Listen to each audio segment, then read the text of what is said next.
everybody. Welcome to Talk the Real Deal with AT2 with, I got a few special guests with me right now, but I'm going to go ahead and introduce them and then add them on here, and we're going to talk about wrestling today. This is my first time doing the whole topic about wrestling, SummerSlam, the biggest party of the summer, so I'm excited. So first up, we're going to start out with my boy, Alter Rim, a.k.a. Wrestle Shade. And congrats on your 1,000 subscribers. Let's go ahead and put you on the live. Go ahead and introduce yourself to the people.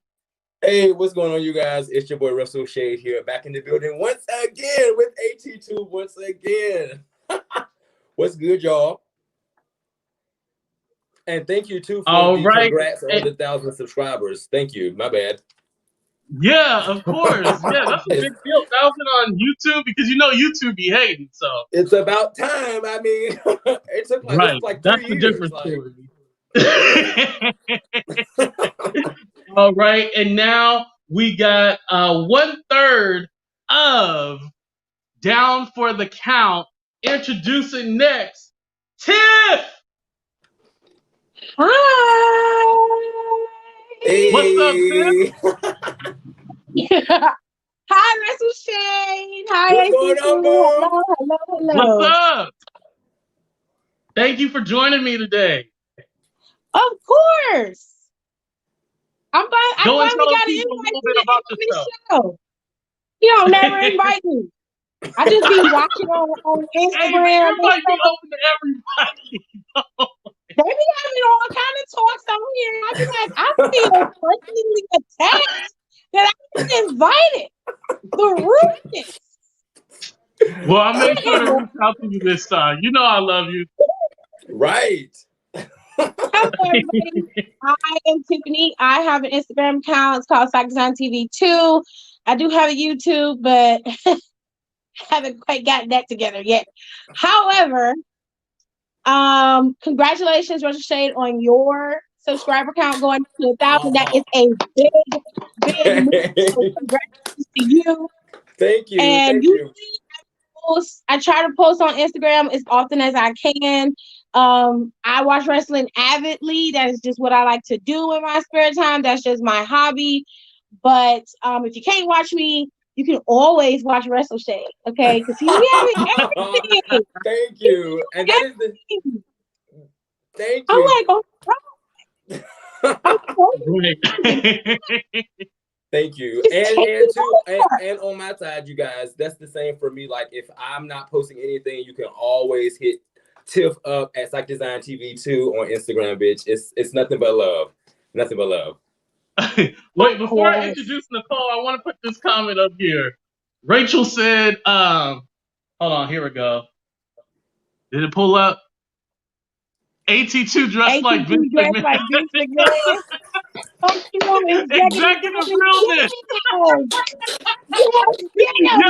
I like it. You put the dots together. See? I like that. You be killing me with the blazer. Okay.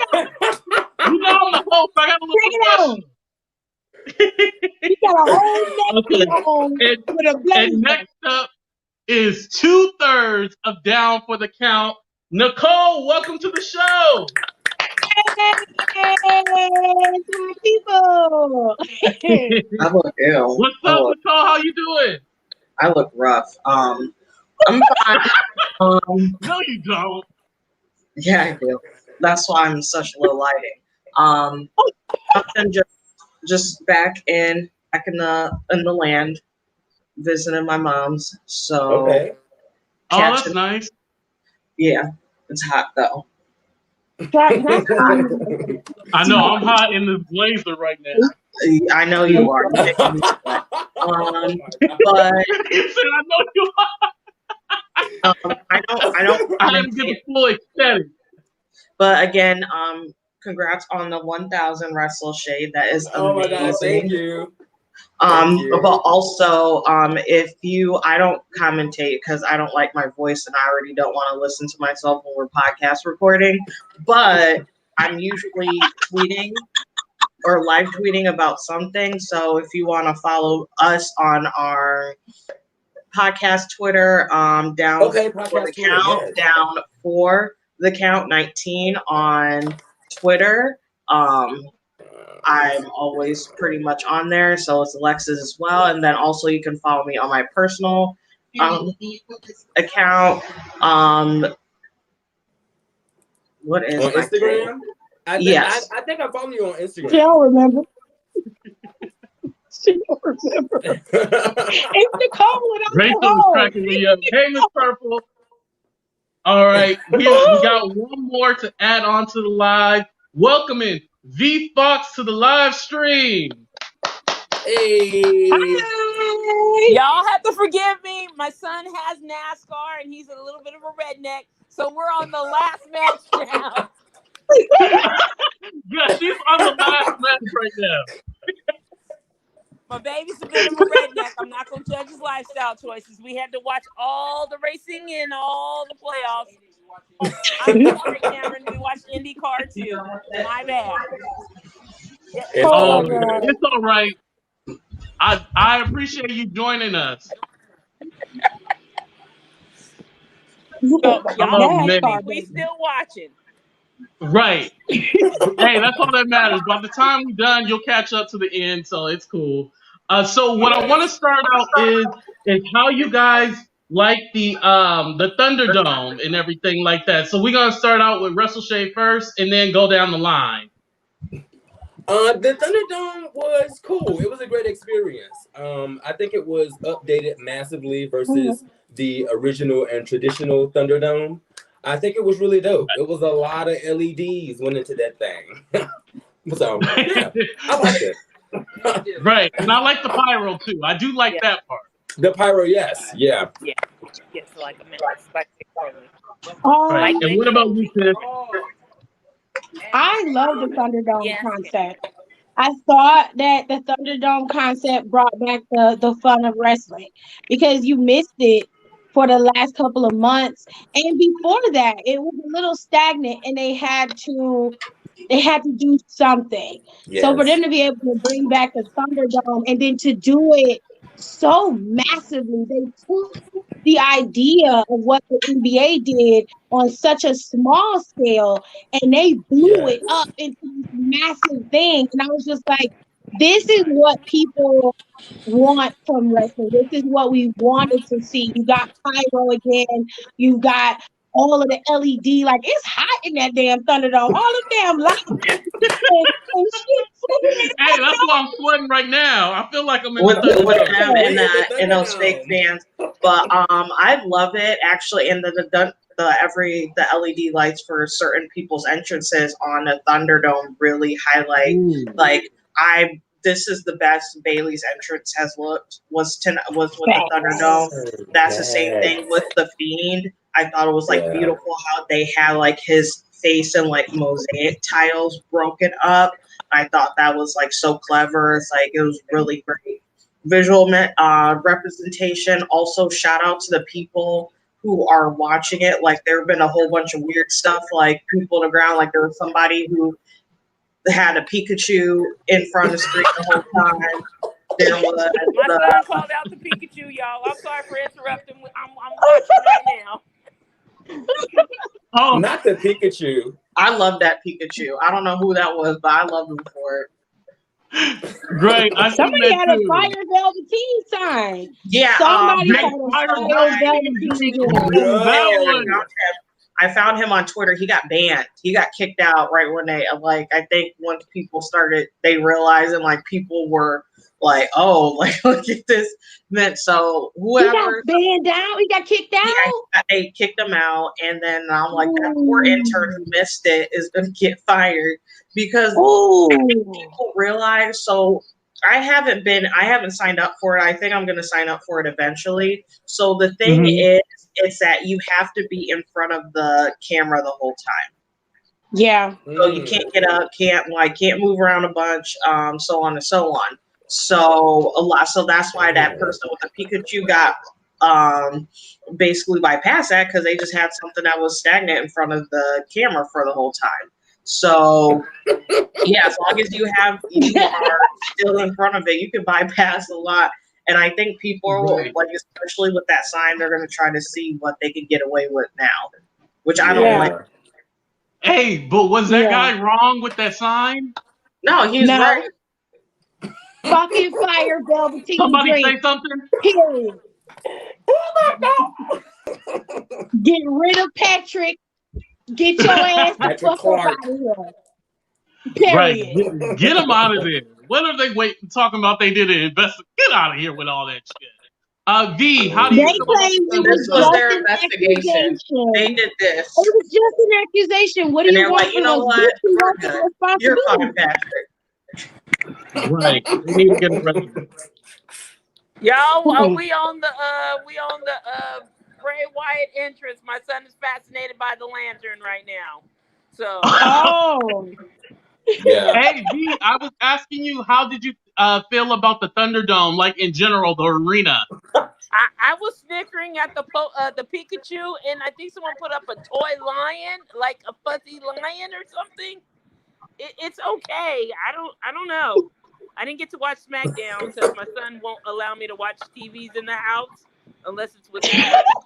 So this is the only time I get to watch. This poor woman. She can't even watch her own. Okay, I'm watching, Cam. Okay. I'm watching. Yeah, he's Okay, wearing the jacket. We'll let you get back to watching the main event. So Rachel said, y'all remember when sorry, Tina Turner? Rachel said, y'all remember when Tina Turner starred in Mad Max film? I kept hearing her voice say Thunderdome in my head whenever someone got slammed. Lord have mercy, Jesus. That is an old school movie. It really is. Like, yeah. how old are you to know about Mad Max, the original Mad Max? Yeah. Because everybody acts like they don't remember that.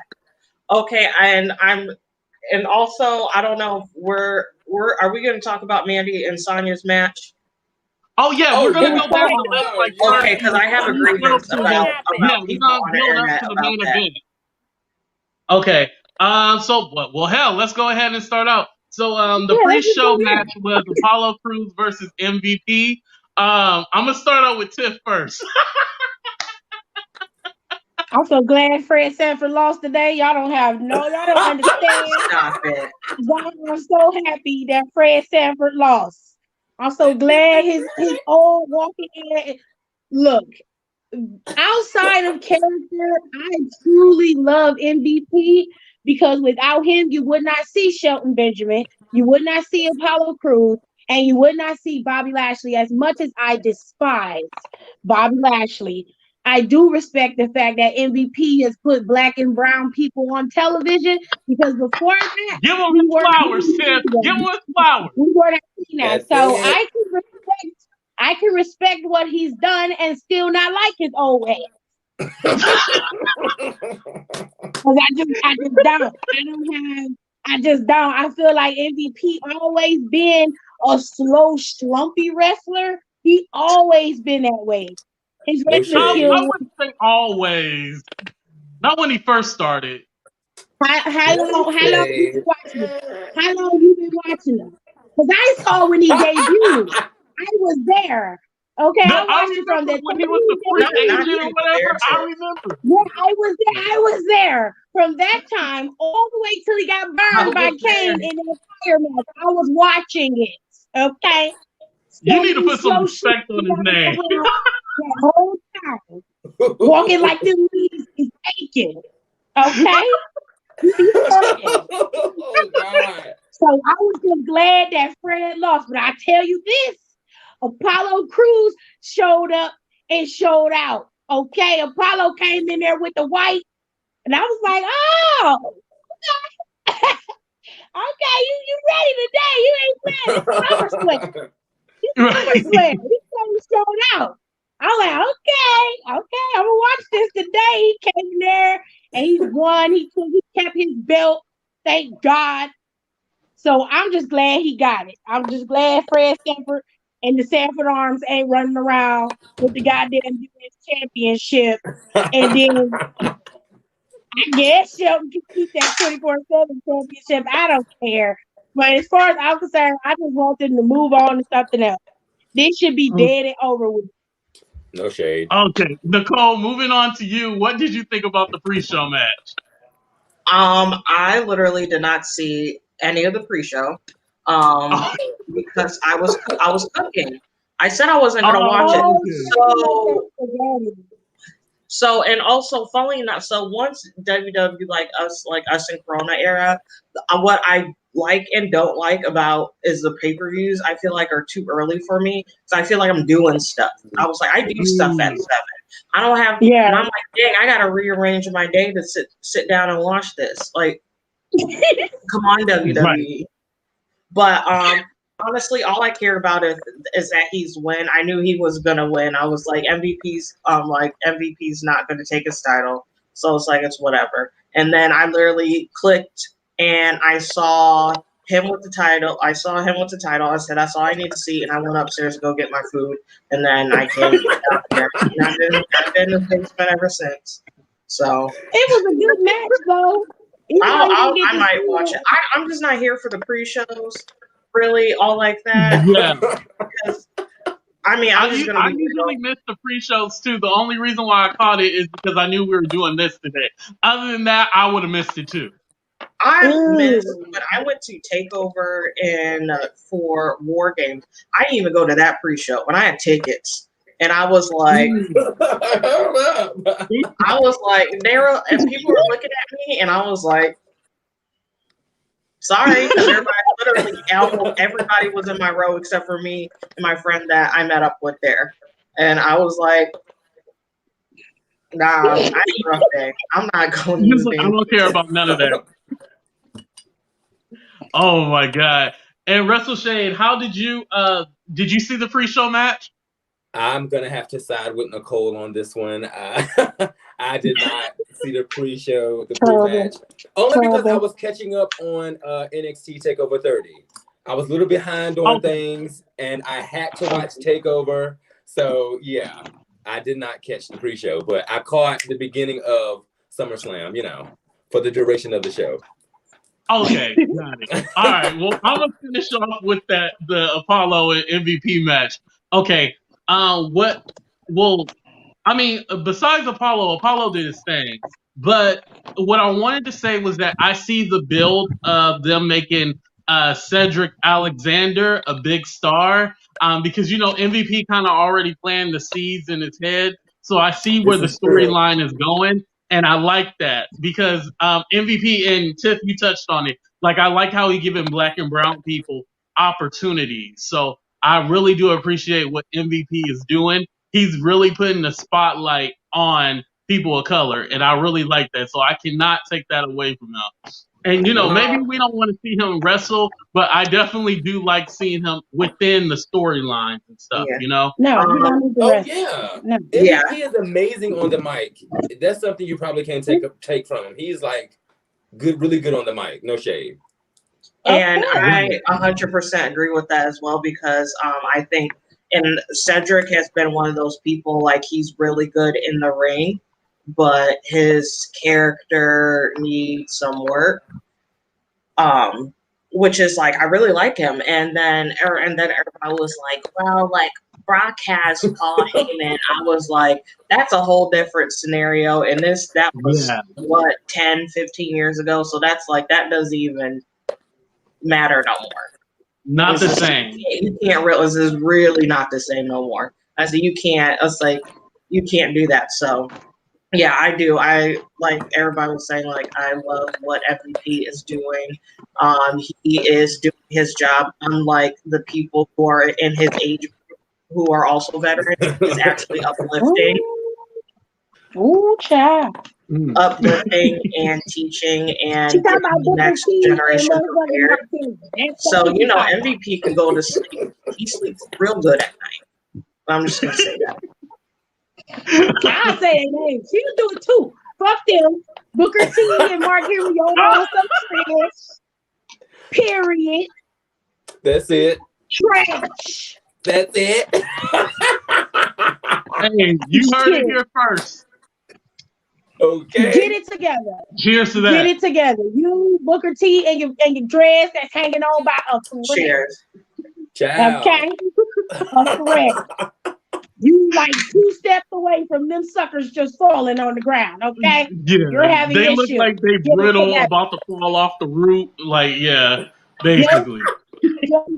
You and your attacks on the black women in the WWE are getting very, very old. Very old. Okay? Very You old. because you be blowing smoke of all of the white girls' ass and everybody that's real light skinned. You real hyphy for all of them. I skin like this and not like this.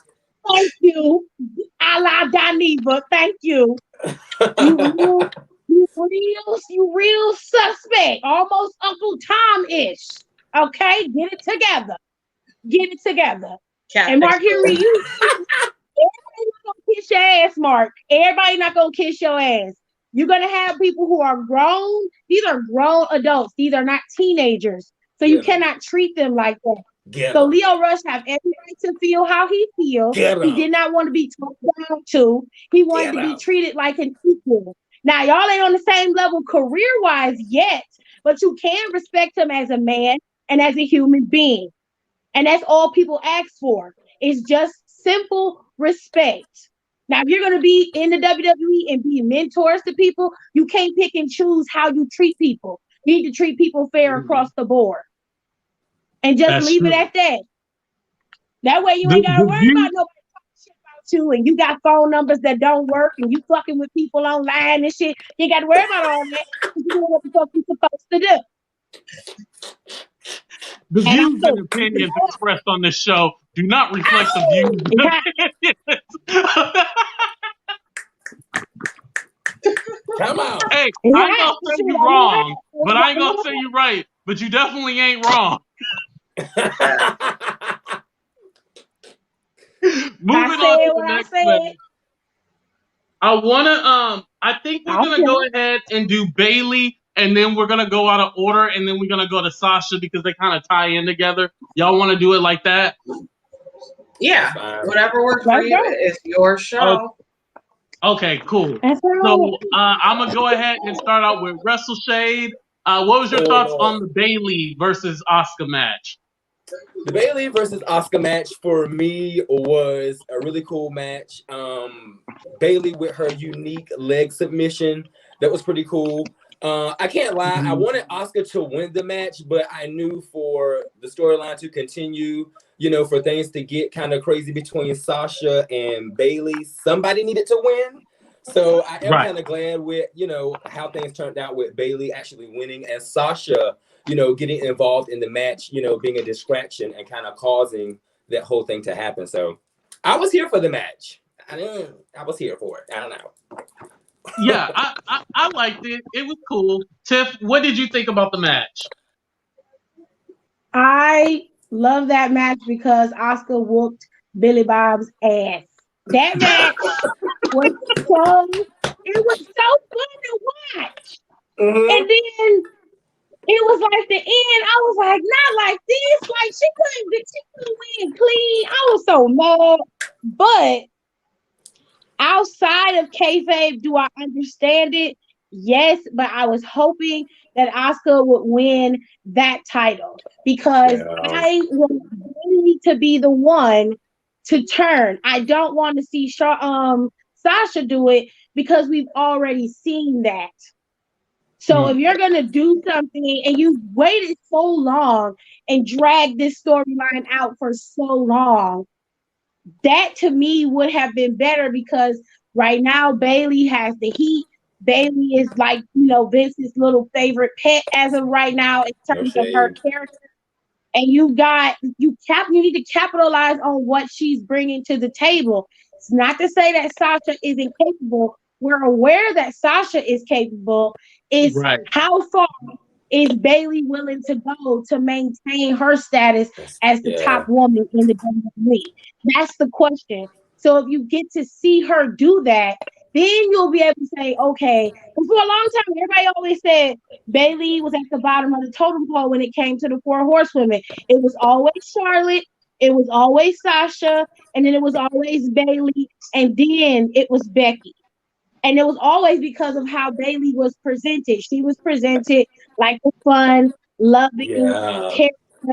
that didn't really have much edge to her. Even when given the opportunity, like she had a match with Bliss at Extreme Rules a few years back. She just didn't. She didn't deliver in that match either. You had the perfect opportunity to just go in, child. That roll up. You're right. It was whack. Right. And happy birthday, by the way, to John the Bush. Happy birthday. Happy birthday. Oh, Happy birthday. is that a One Piece picture right there? I see you with your nerd out. I see you. Anyway, Wait, what? it was a One Piece picture. It was just faded out. Anyway, got his nerd on full display.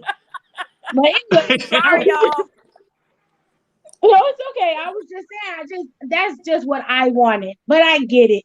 I understand where they're going. If they take the easy route out, okay, I guess. But I still want Bailey to be the one to do the tournament. Other than that, the match itself was fine. The ending was a little shaky. Yeah, but it was, you know. And then Nicole, what did you think about it? I just think we need to give Bailey's done some of her best character work, period, since she's been signed, which is so funny because she is such a pure baby face.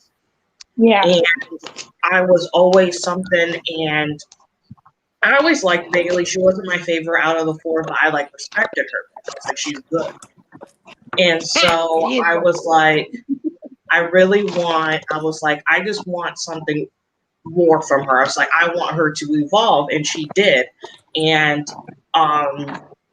this match and the match with Asuka and Sasha is a perfect example why they got, I don't want to say the burden, but basically they got the burden of carrying the women's division along with Sonya and Mandy, and not even just the division, just the company in general. Yeah. And both matches showed exactly why. It's like, regardless of the finish being wonky, because there was also a little bit of a wonky finish again in later in the evening as well. So that's just that. I didn't really think about that, huh? I said the roll up of doom. It's like that, especially on Randy Orton, and I'll get to that because I'm like, no. Oh, okay. We'll get to that later. Yeah. But, just in general, they look so good, and I'm so proud of them, and I think Becky is not Becky. Why did I call her Becky? Becky's on my mind for some reason. I said Bailey. Bailey. I miss Bailey. It's okay. You miss Becky. It's okay. I do miss Becky. I don't care. I was the first person to say it. Yeah, I still stuck with you, Becky. But no, I think Bailey. Bailey's a really fantastic technical wrestler.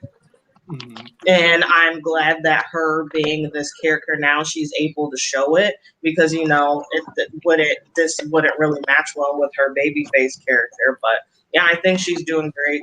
I think Asuka is amazing at literally everything she does. I think she should get all the belts in every division, NXT, everywhere. I think she should literally hold all the belts in a company, and I'd be perfectly okay with that.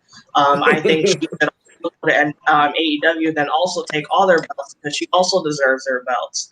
So Asuka, give her all the belts from all of the companies. So we have a comment. It says Bailey needs to stay heel. Sasha needs to get some competent win and actually defend a damn title successfully. When she gets that SmackDown, that's when they'll actually let her defend that title. But yeah, and then you can move on for me in a second. But I think Bailey's going to be the one to turn, and then we're going to get, I think, an anti-hero tweener Sasha, and she's gonna, and then she's gonna dethrone the champ, because it's more meaningful for her to defeat Bailey, especially now she's the longest reigning SmackDown champ right now. So it's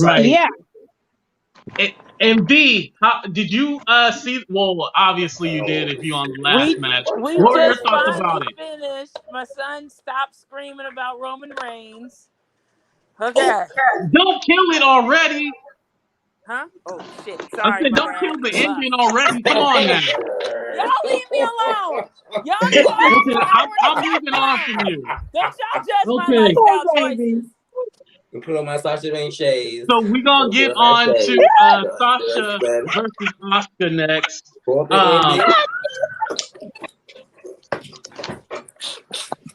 So my thoughts on the Asuka versus Sasha match, and I don't like doing this, but I would have to say like comparison.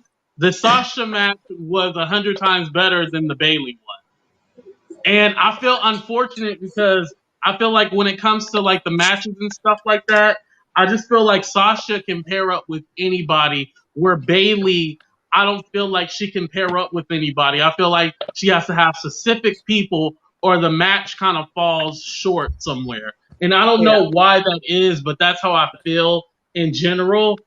And also, um, I I like that Sasha did lose, and the reason why is because I feel that Asuka needs to stay on Raw for now Raw and is build that hoarding division up. Like, everybody. yeah, Everybody. They might as well yeah. cancel SmackDown. Who on there? Facts.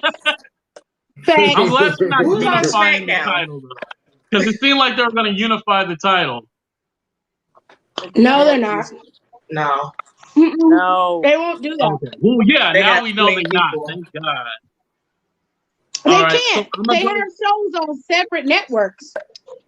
Fox ain't gonna Oh, let that that is happen. true, huh? Oh yeah. But man, like, yeah, it's well, I'll go ahead and let you guys go, and then I'll finish.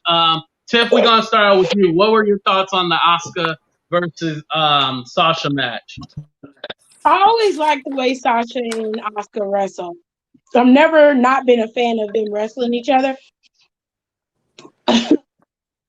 What made me laugh though was the fact that Bailey didn't take that hit from Oscar like like Sasha took her hit. She was like, "No, ma'am, Pam, I'm moving over. So I'm gonna just let that whole ass hit this rope right quick." Oh, and I was just like, "Oh shit!" I'm like, "Damn, she had to tap, and she was calling for Bailey." I said, "Po Right. Bailey, Yes. po little baby." Rachel asked a Like, question. this friend Who's your don't know favorite you. wrestler this season? Tiff, since you were going, I'll go ahead and start with you. Well, I'll put it this way: who do you feel who's been carrying the show so far, like this whole COVID season? It's obviously been Randy Orton, Oscar, Bailey, Sasha, and on occasion you'll have the New Day pop in and do something. For the most part, Yeah. it's been those guys. They've been the ones who stepped up and did their part. I'm not saying that Bray Wyatt hasn't done it or Braun hasn't done it, but you have to ask yourself, are you truly invested in that match, in that story? Now, I personally don't have a problem with Bray and Braun. I like the story. I think that it made sense. I think if you go back and watch it now in succession from everything and how it started, it would be more understood. But they don't stand out the most to me. The people who Mm-mm. stand out the most is Drew, Sasha, Bailey, and Asuka. Those are your key people. And then you have Mandy and Sonya with their story. You've got Otis and Tucker coming in and having theirs. So those guys have been holding down the fort. But I guarantee you, if Sasha and Bailey were not the heels that they are right now, nobody would be watching WWE. It's just the fact. I agree. Okay, Yeah. Shay, what about you? Who would you say who's carrying during the COVID season? Right now for the COVID season, I'm gonna have to give it to Bailey, Sasha Banks, and Randy. I think Randy Orton's storyline has been consistent. He's been like the Legend Slayer, the Legend Killer, whatnot, and he's like consistently been on every episode. You know, always in a pay-per-view as well. I think he's been carrying the show massively, and also too, I am in agreement with Sasha Banks and Bayley as the female superstars, as heels, definitely carrying the show, especially for the women's roster. Yes. But yeah. Okay. And then Nicole, what about you? Who do you feel that's been carrying? Obviously, the 3 out of the 5 horsewomen are carrying the shows because I consider, and I know they do too. Asuka is a horsewoman. You can't nobody tell me any different. So, obviously, I think they've been carrying it as well. Also with, who else am I thinking of? I think Street Profits also are very underrated in how much they've been doing during all of this as well. So props to them, regardless of what you like them or not. Props to Angel Garza and what's his name? Angel Garza and Andrade and Zelina. They've also been like the very underdog heroes. That's no shade, but I forgot their names. Right. But yeah, I think they've been the underdog heroes as well. So I think they've been doing a lot, but they've kind of been overshadowed a little bit by good reason. Drew, I feel he's been doing a good job, but he can only do so much. And Right. I don't know. Yeah, that's pretty much it. I can't really think about anything. Honestly, that SmackDown's men's division is trash. I don't care what nobody says. Yeah, I noticed nobody really Actually, said nobody AJ from Styles. SmackDown AJ until Styles is Sasha another and one. Bayley. AJ Styles is another Because one. you don't have anybody. I'm so sorry, Nicole. I was laughing, but it was because I put that chicken wing in my mouth and all that skin came off while I was trying to eat. I was just gonna let you eat the chicken. Another viral moment. I was trying not to judge you, so that's why I was like, I'm just gonna let her eat this chicken. Oh my god. I was like, maybe I could get this little piece off. And the whole thing came off, child. My bad. I'm so sorry. And B, who would you say has been carrying the show during this COVID season?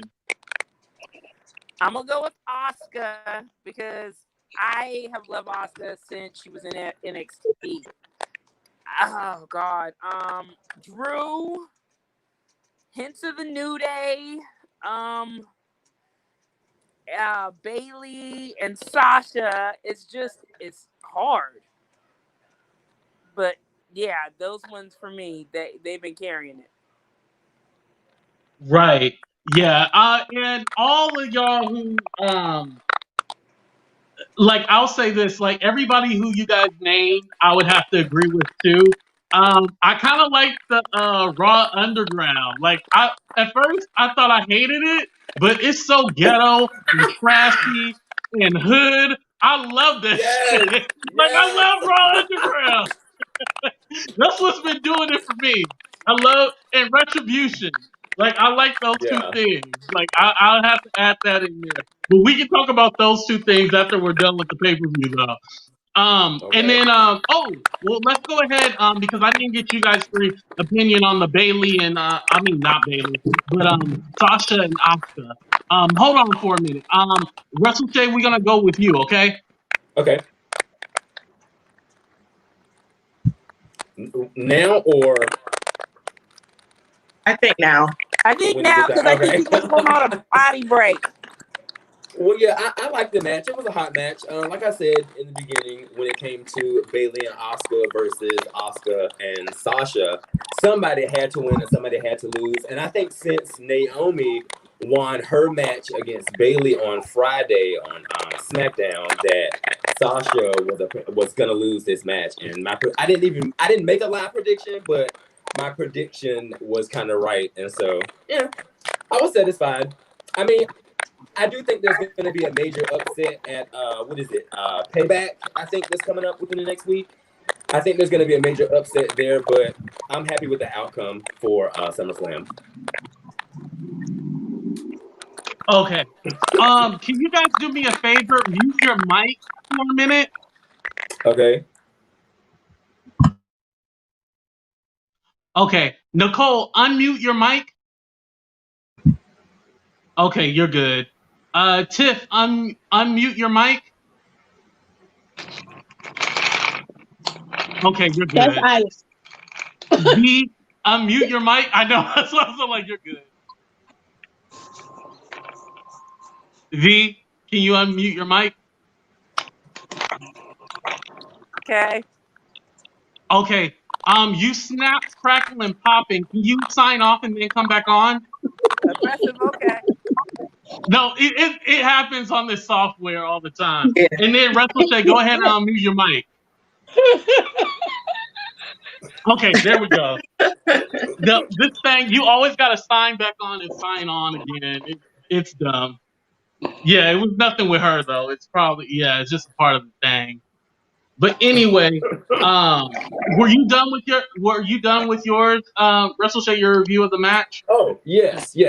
Yep. Okay, Nicole, we're gonna move on to you. What did you think about the Sasha versus Asuka match? It was really good. That bump that Asuka took on from whatever she took, that I thought like Sasha like broke her neck. I was like, ooh, because she looked like she didn't look there for a minute, and I was like, and then Sasha was like giving her hard hits. I don't know if Asuka was probably like, I'm good. Because I was like, hold on a second. That kick to the head in the corner, that kick to the head, like I was like, oh shit.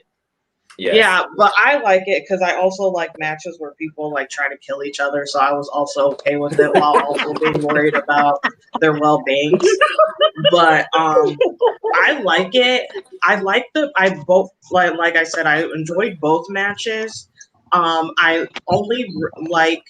I liked Bailey and Asuka's a little bit more because it was just like really technical and I enjoyed that.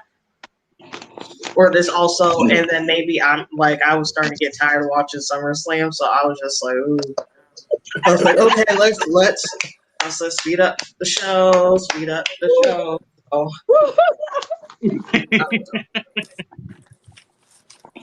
Oh man. Okay, so I have an unpopular opinion. I guess I'm playing the heel today, but I honestly I'm not excited about the whole Sasha and Bailey destruction or their friendship. I just feel like that whole feud is gonna tie up the titles. Like it's either gonna tie up the SmackDown title, and then it's gonna tie up also the women's tag team title. That's my thing I don't like about it. If they're going to lose, like I feel like, and you guys said this on your podcast, Down for the Count, which you guys can check out on Spotify, all that good stuff. But you guys have said you guys like they don't need the title for that feud, and that's kind of how I feel. If they're gonna do it, they don't need the title. Put the spotlight on other people. They got so many people also, in the back doing nothing. And I always say I like to play devil's advocate, but I think just to play devil's advocate, I think them gradually losing the titles is going to be the main aid of their destruction of their friendship because I honestly think they're gonna drop them on Payback because they keep reiterating how they're defending them. So I don't know whatever tag team they put their ass. I've been saying this for months and months and months. They need to go to NXT. Have one of the girls, Casey and Kaden, have been doing really, really good together. Who's them other two girls? Honestly, if you want to put a belt back on Rhea, give them to Rhea and Shotzi. Give Dakota and Raquel their first titles. Give it to them. Like they got so many tag teams. Hell, give them to Jessamine and Marina, and they can fight with them on Raw Underground. I don't care. That's what I gotta pause you on that one. No. Don't give it to I don't like them. They can be transitional champions. Someone gotta be a champion at least once, maybe. No, I'm all But for they trans. gotta I'm be all able for to now. Keep them wrestle. there. Nicole, they gotta be able to wrestle though. They okay.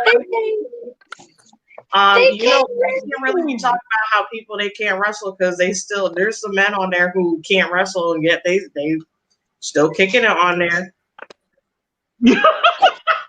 So we got Yo, okay, you know what, Nicole? Now that you put it like that, that's true because it seems like we always talk about the women can't wrestle and can't this, but we never talk about the men who on the show that have no Oh, that ain't character, true. there's no quite a few. speech.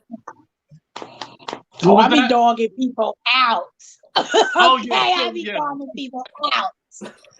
No man, that's equal I'm really gonna opportunity right dog there. the men after this weekend, especially after this weekend. Right. And then let's go ahead and go on because I went kind of out of order. Profits and versus Angel Garza and Charlotte. What y'all call Charlotte's husband or boyfriend, fiance? What y'all Why call him? y'all keep doing all that man on Friday? Why y'all keep His name- doing him? The disrespect. That's so wrong. That's so wrong. Y'all be Okay, just Nicole, amazing. Nicole, we're gonna start out with you first. What did you think about that match? Who we starting out with first? Nicole. Oh, Nicole, I'm sorry. Oh, I didn't Oh. know. Honestly, I didn't. By the time I was really into it, it was over. That was high key the squash match. I don't care what nobody says.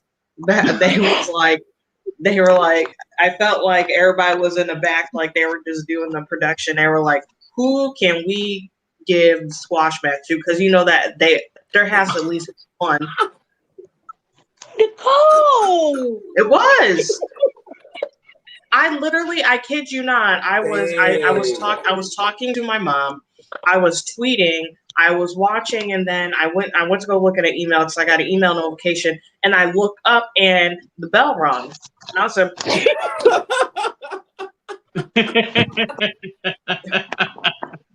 I'm like, We did they got even a sweat? comment. It John, took longer for them to come out to them solo cups. That solo cups is everything, and I can't wait you like that for. entrance?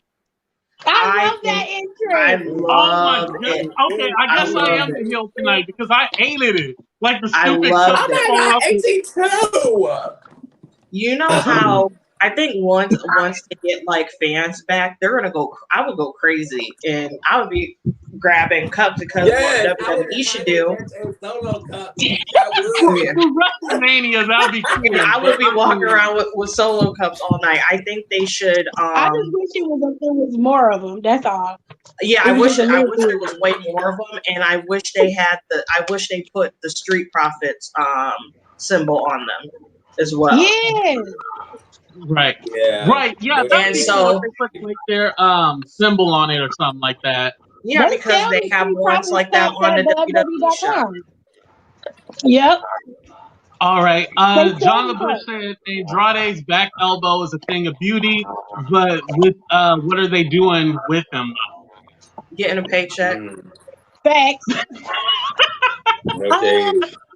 Well, right now during COVID, I mean, although Andrade is a very, very good wrestler, he is another person that lacks personality. His personality comes from Zelina Vega.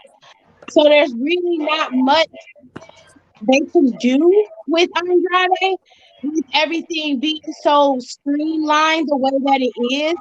And right now, Andrade with any title would not be fun to watch on TV. So they're utilizing him where they can. Right now, the Street Profits needed a tag team, or they needed an opponent. They couldn't put them back on the Viking Raiders. Nobody's going to watch that. Okay? So Right. they had to put them Nicole, you got a fan, by the way, Nicole. Yeah. It said, Rachel said, I really like Nicole, just saying. You have to put it on somebody. You have to give the Street Profits something that's going to make people watch. And Garza and Andrade together, along with Vega as a team, they work as good heels. Their storyline was good. I didn't have a problem with their storyline, but their Yeah, the match storyline builder.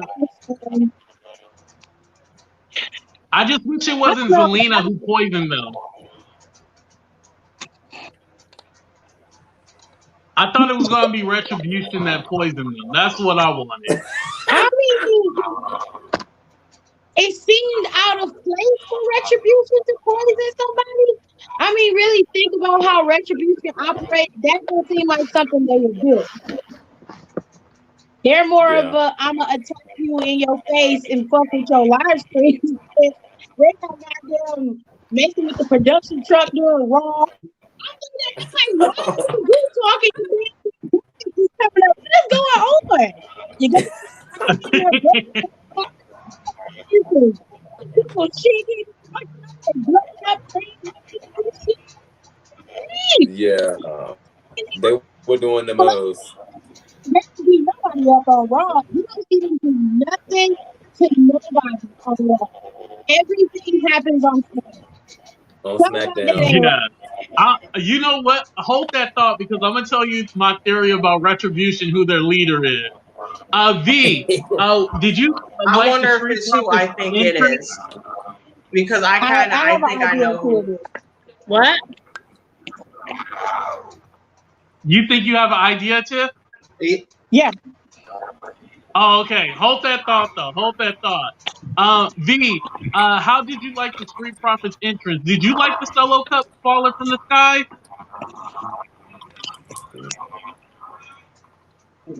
That was Hello, different. V? She Oh, said okay. it was different. My son had to run to the kitchen to go get a solo cup to be like him.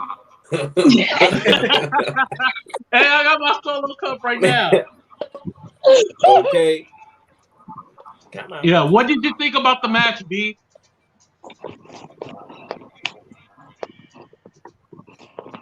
I'm just saying, where was Bianca?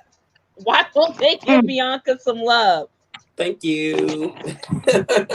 Right. I feel like if they're Just not saying. gonna make her wrestle, make her at least like be like well, I don't want to say a valet because that would only put her in one spot, but I mean like be at least like if there's another woman there, Bianca should be there too. I feel like, especially if they're not gonna do anything with That's what her. I thought she was gonna be there.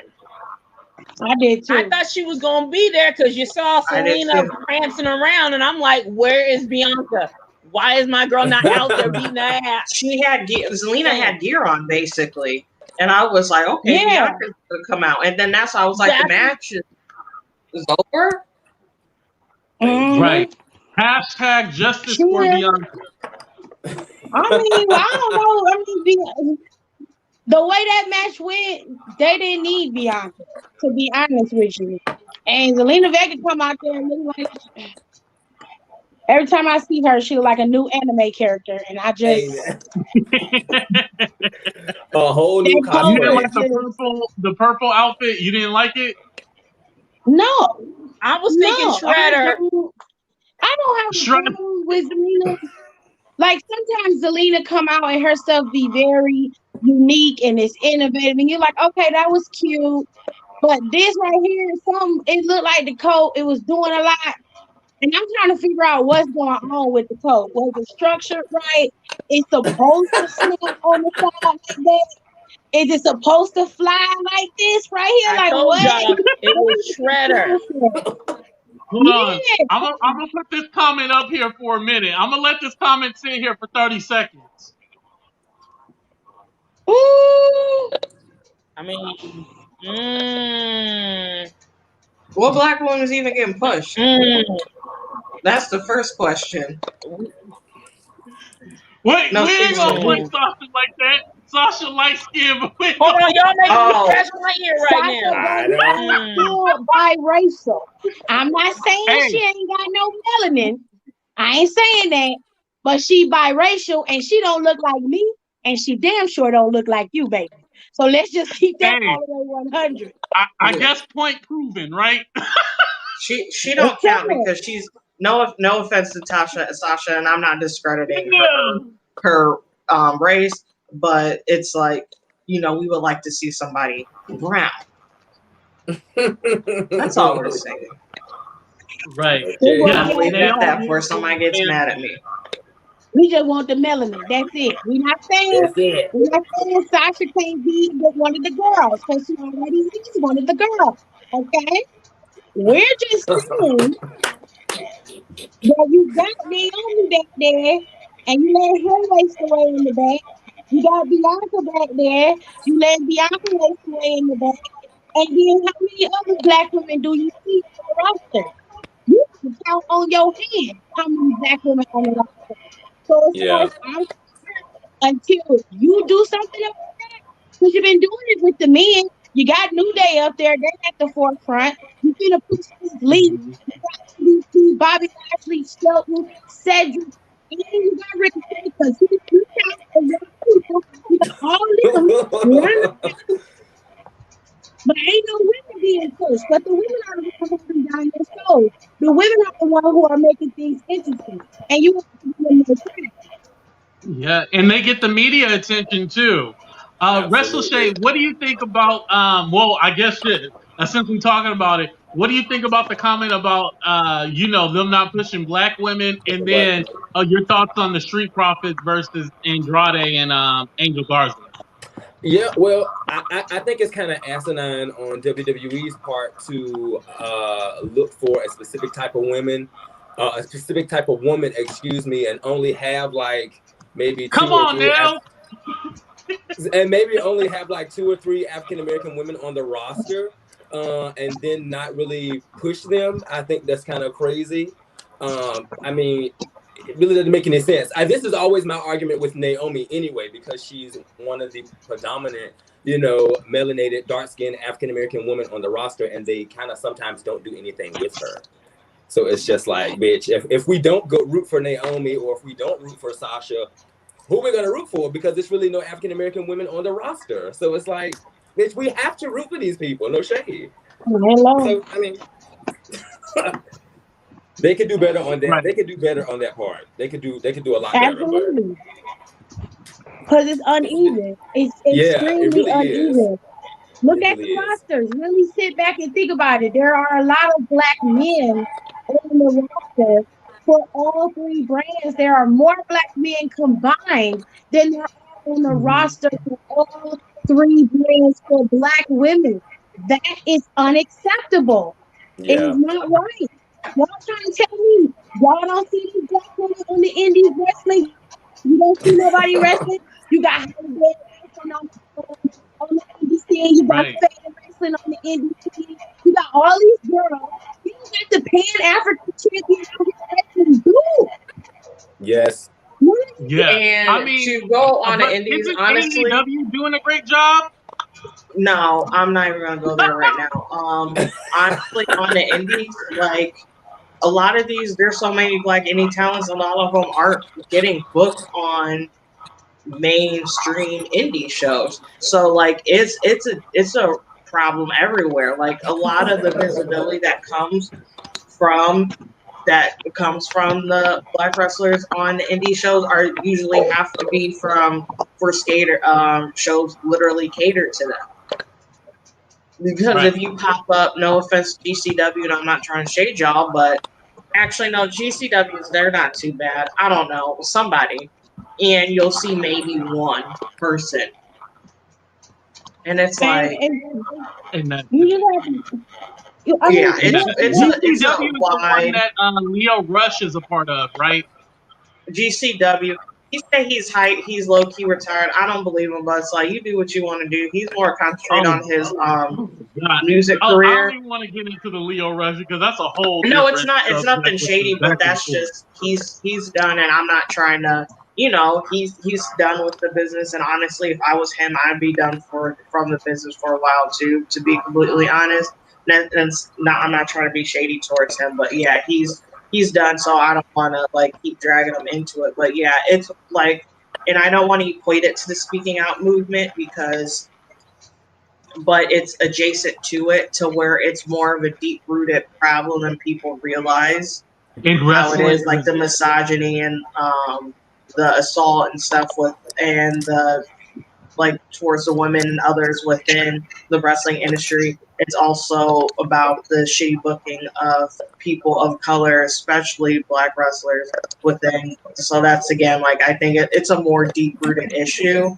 But also, I'm not going to get on WWE too much because they're actually trying somewhat with it, because Stephanie gave an interview and she was talking about how they're reworking and then they're taking seminars and they're doing classes, and this is literally everybody, and how they can better integrate more diversity within their backstage work environment. So I'm not going to shame nobody for trying, because from what I've heard at the other place, they're not really trying too hard. So at least they're trying over here. But I true. love what's that one girl name? Rashay Chanel. I love her though. It's funny. It's so funny. No. Okay, B, I want to go ahead and get your comments on just the representation of Black wrestlers or Black women in general in wrestling, because I didn't get your perspective. It is hard because I mean, like it's more. It's like they have. In the beginning, they had like a specific look. They wanted the little models, the little teeny blonde models with the big boobs and everything else. And like when you got a Black woman wrestler, you were like, "Oh my God, we have to back her, even though she sucked." Because it's like, "Oh my God." You said it, I didn't. Hey, look, come on now. I'm not gonna say nothing, but remember the Diva Search one? The Black girl that won, I rooted her on it. She sucked so hard. God. No, I like Layla. She improved like who on a ladder. The black one, the tall Black one that was originally a teacher, and she came out in a dominatrix outfit. Yes, I'm showing my age. Y'all don't. Oh, are you talking about Shaniqua? That's what her name was, Shaniqua, right? They gave her the most ghettoest. Yes. Oh my God. But I was trying to still support her. Oh, you took it real old school. I love that. I went back. I forgot about her. I literally forgot about her too. Yeah. I forgot about her. Shaniqua was gone. The moment I don't know how they got away with half that stuff on TV. Oh, there was so much that they got away with, like back in the day. I forgot I had the little promo pictures. I forgot to tell y'all about that. My bad. Lord have mercy, Jesus. He's so late. He's so late. Anyway, let's go ahead and move on to the Mandy Rose versus Sonya Deville match. Oh, wait, the Alicia Fox comment. I'm sorry. What comment about Alicia that Fox? was Rachel that mentioned Alicia Fox. Yes. You know, for me, Alicia Fox is one of the people who've been there forever. And I feel like she hasn't got her flowers. But I kind of understand why she hasn't got her flowers. Because I don't know if you guys know, she had a problem with alcohol. And, like, she's been, like, 6 months. Well, the last update she gave, she was, like, 6 months sober. So congrats to her, because that's really a big thing. Sober. But I mean, for her, you know, being one of the most athletic women on the roster, I feel like in general, she doesn't get her flowers. No matter what people think about her, she is somebody who's like a pioneer as far as like Black women, because she's been like the token. I mean, let's be honest. She's been the token, and she's been the one representation. And maybe we haven't been so supportive of her all the time. But maybe I don't know. I just feel like V, you don't agree? Hell no. Thank you, because I'm seeing your face and I'm like, hell no. Baby girl gets the gas. No. Okay, go ahead, Tim. What you gotta say, Tim? Now, Ricochet gonna have his hand up this whole time. Ricochet, go ahead. Go ahead. Ricochet with his hand up. He been sitting here just like this. I mean, I just I figure I raised my hand in the queue. I don't know. I just feel some type of way when it comes to Alicia Fox, only because everybody kind of like dogged her out when it came to her alcoholism. But yet, when we talk about superstars, and this maybe has something to do with that male thing that we were talking about earlier, but when we talk about superstars like Jeff Hardy, when we talk about superstars like Jimmy Uso, who always have like a DUI storyline or some shit like that, I really don't see why they couldn't have done that with Alicia No, Jimmy Fox Uso too. always has a DUI. Say what now? Say what? No, he always has a DUI. Yeah. It's no shade. And I mean, Oh, like, you said it's Jimmy Uso? Not say what? I think Nicole was just saying it was Jimmy Uso. Go ahead and finish. I'm sorry. It was Jimmy. Yeah, I thought I said Jimmy. My bad if I didn't. But not to exploit anybody's, you know what I'm saying, issues or what they're going through. But it's no shade. They do this type of storyline for Jeff Hardy all the time, bitch. So I figure they could have done that with Alicia Fox too. I feel like Alicia Fox has been there long enough where she could have maybe been that Black Natalia, so to speak, to work with the girls and bring up talent. I feel like they didn't really have to let her go like they did, but if she couldn't really control what she was going through, then I totally get that. But I feel like they could have worked with her a little bit more than they did. No shade. Right. I feel like they could have helped her during the process more. Maybe that led to the depression, not getting, the same accolades or the same screen time as the other girls. Because remember, she was like Team Bella, and it was all like, well, her last name's not Bella, but y'all just threw her in there just randomly. Tim, I'm gonna let you go. It seemed like you got something to say.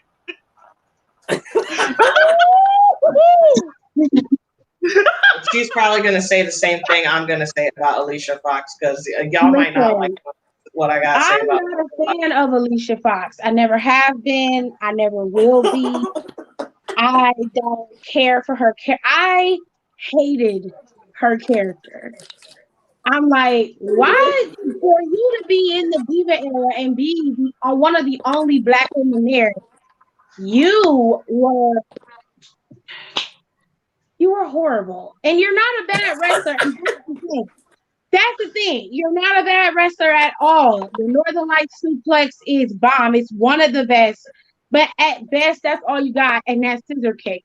You were my biggest pet peeve about the Divas era, because we didn't have Black girls in the Divas era. And then you're here and they're just basically using your ass whatever they can find you. And then Naomi and Cameron come along. And it's just like, this is all y'all can think of. Y'all couldn't figure nothing out, but yet you got fucking Kelly running around talking about I had to get ghetto so I can fight. And you got bitches like Michelle McCool mad because Beth Phoenix slammed her stupid ass. Yeah, I slammed your ass on the floor too. Sure would have. I just have a severe disdain for it. I don't like it. It makes us look like we were just objective, like we couldn't be out there performing.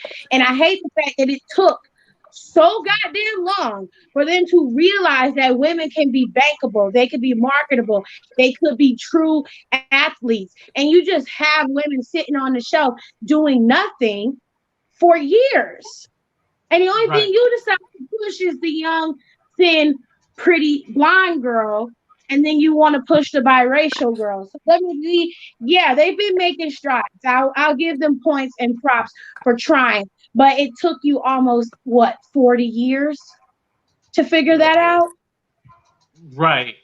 You're right. And Nicole, what do you have to say? Did you say you got a similar opinion? I don't like Alicia Fox. I've never liked Alicia Fox. I will never like Alicia Fox. I don't, but also I'm very like non-diva eras that time. I don't like almost any of them really. I will argue all day and all night about how mid Layla and Michelle McCool is. I think they are also below mid, and Michelle was there because she complained to her husband. Well, it wasn't her husband at the time, it was someone else's husband, but she eventually made him her husband. But And then also, I am the first person to talk about how AJ Lee is also the middest person to mid besides Cody Rhodes, but everyone thinks that they're amazing. But besides the point, I didn't like Alicia Fox because I just thought she was just stupid. Everything about her was stupid to me. Her tired wig, her tired character. I didn't think she was that good. And I don't think they really left her out to dry for her alcohol performance. Not everyone can go to treatment and also be on TV at the same time, or they don't like that. They don't do that. You got to go to treatment. Just facts. They're not putting you on anything, and it's not like they just did that specifically to her. They did that to Mike. They did that to Jeff.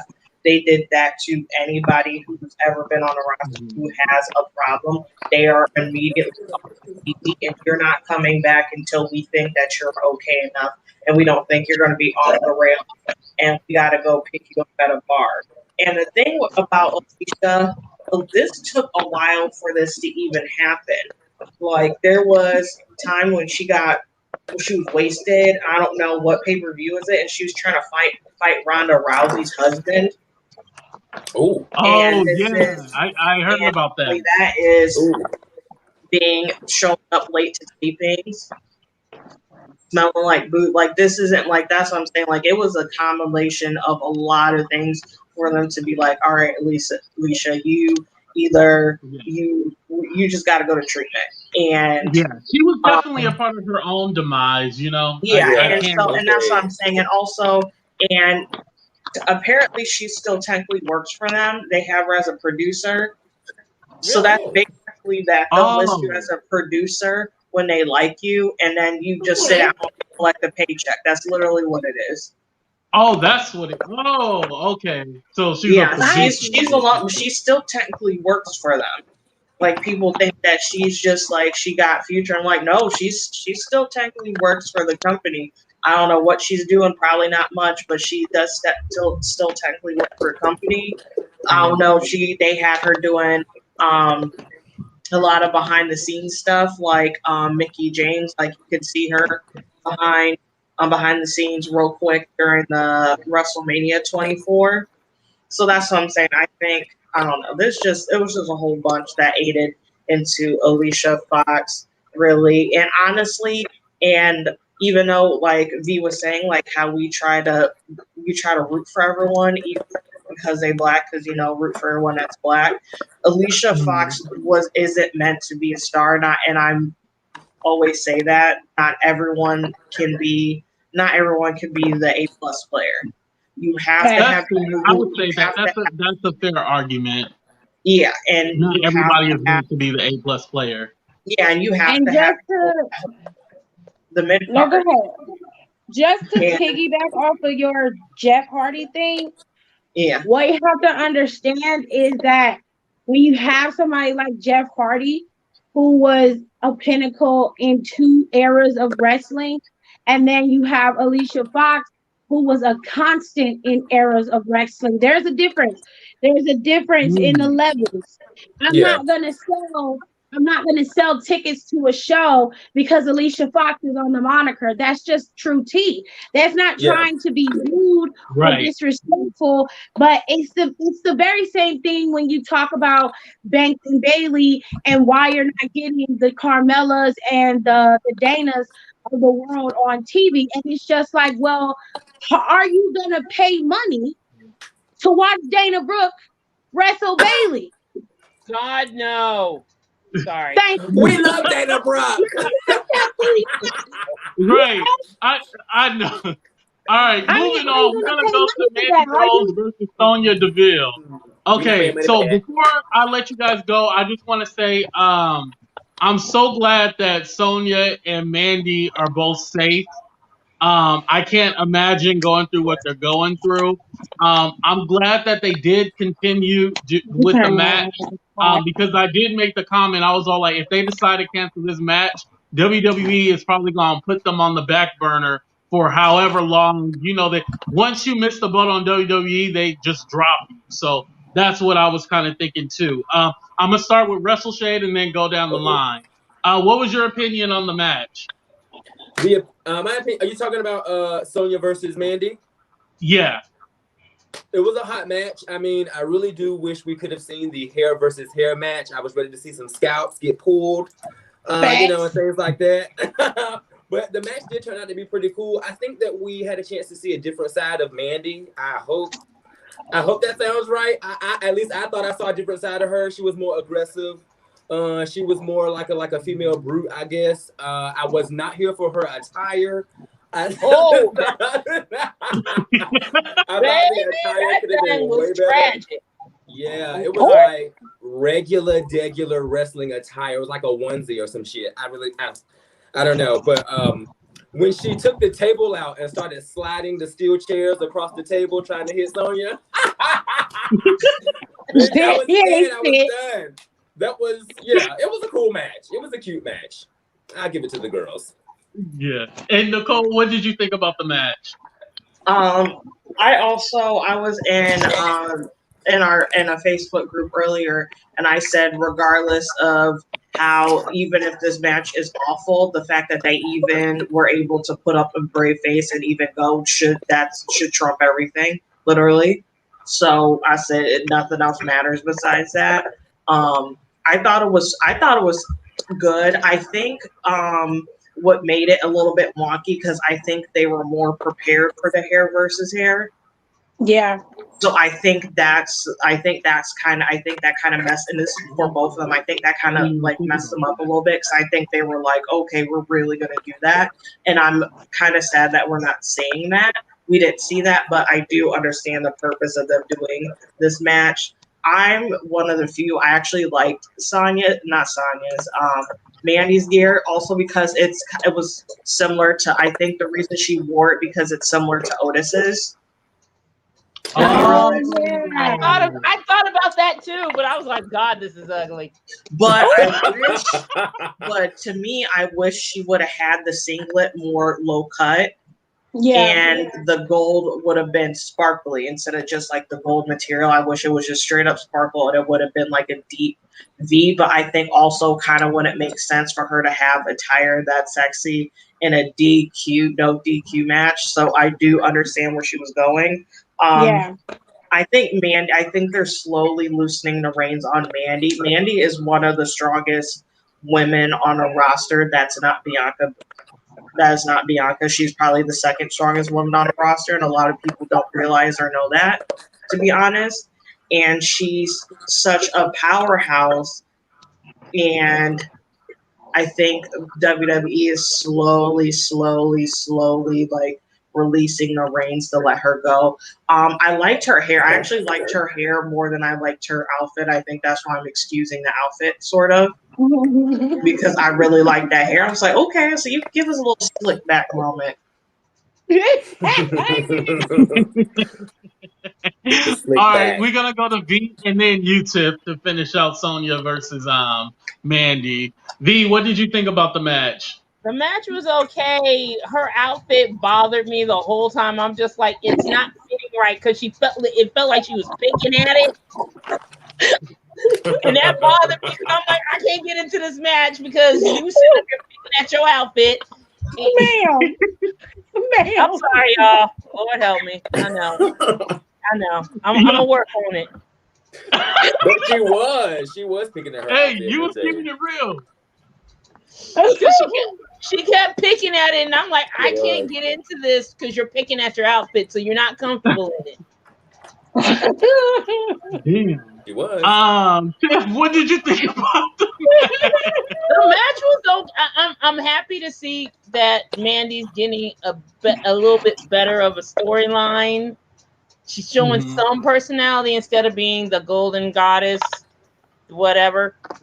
So yeah, that was happy about that. The Otis part, I'm still not sure about. That weird ass caterpillar worm thing they were doing. Yo, that was uncomfortable watching. I had to close my eyes. She could not get that caterpillar off. She was I was watching, was like, I'm gonna need you just to be soccer mom. Just stand there and be pretty then. Okay, got you. Right, because I don't know what the hell that was. Tiff, what did you think about the match? I like Mandy and Sonya's match. I just saw that they were not emotionally invested in it. And it's sad because of this man took away from probably one of the biggest moments in matches in their careers. He stole that from them. So I was very heartbroken for both of them. I don't think WWE will do away with them if they couldn't do this match because I'm not going to be graphic, but the reality is Sony and Mandy both could be gone. Okay, they could be gone right now. So I think WWE has some. They have a piece of a heart, and they would not be so reckless to be like, "Oh, you can't wrestle anymore. Get out of here." They wouldn't do that. That was a very dangerous, scary situation. Hey, Tiff, you got an echo. I can't help it. What you want me to do? I can't fix it. You know, I'm upset. I don't know what's going on with it. I don't know.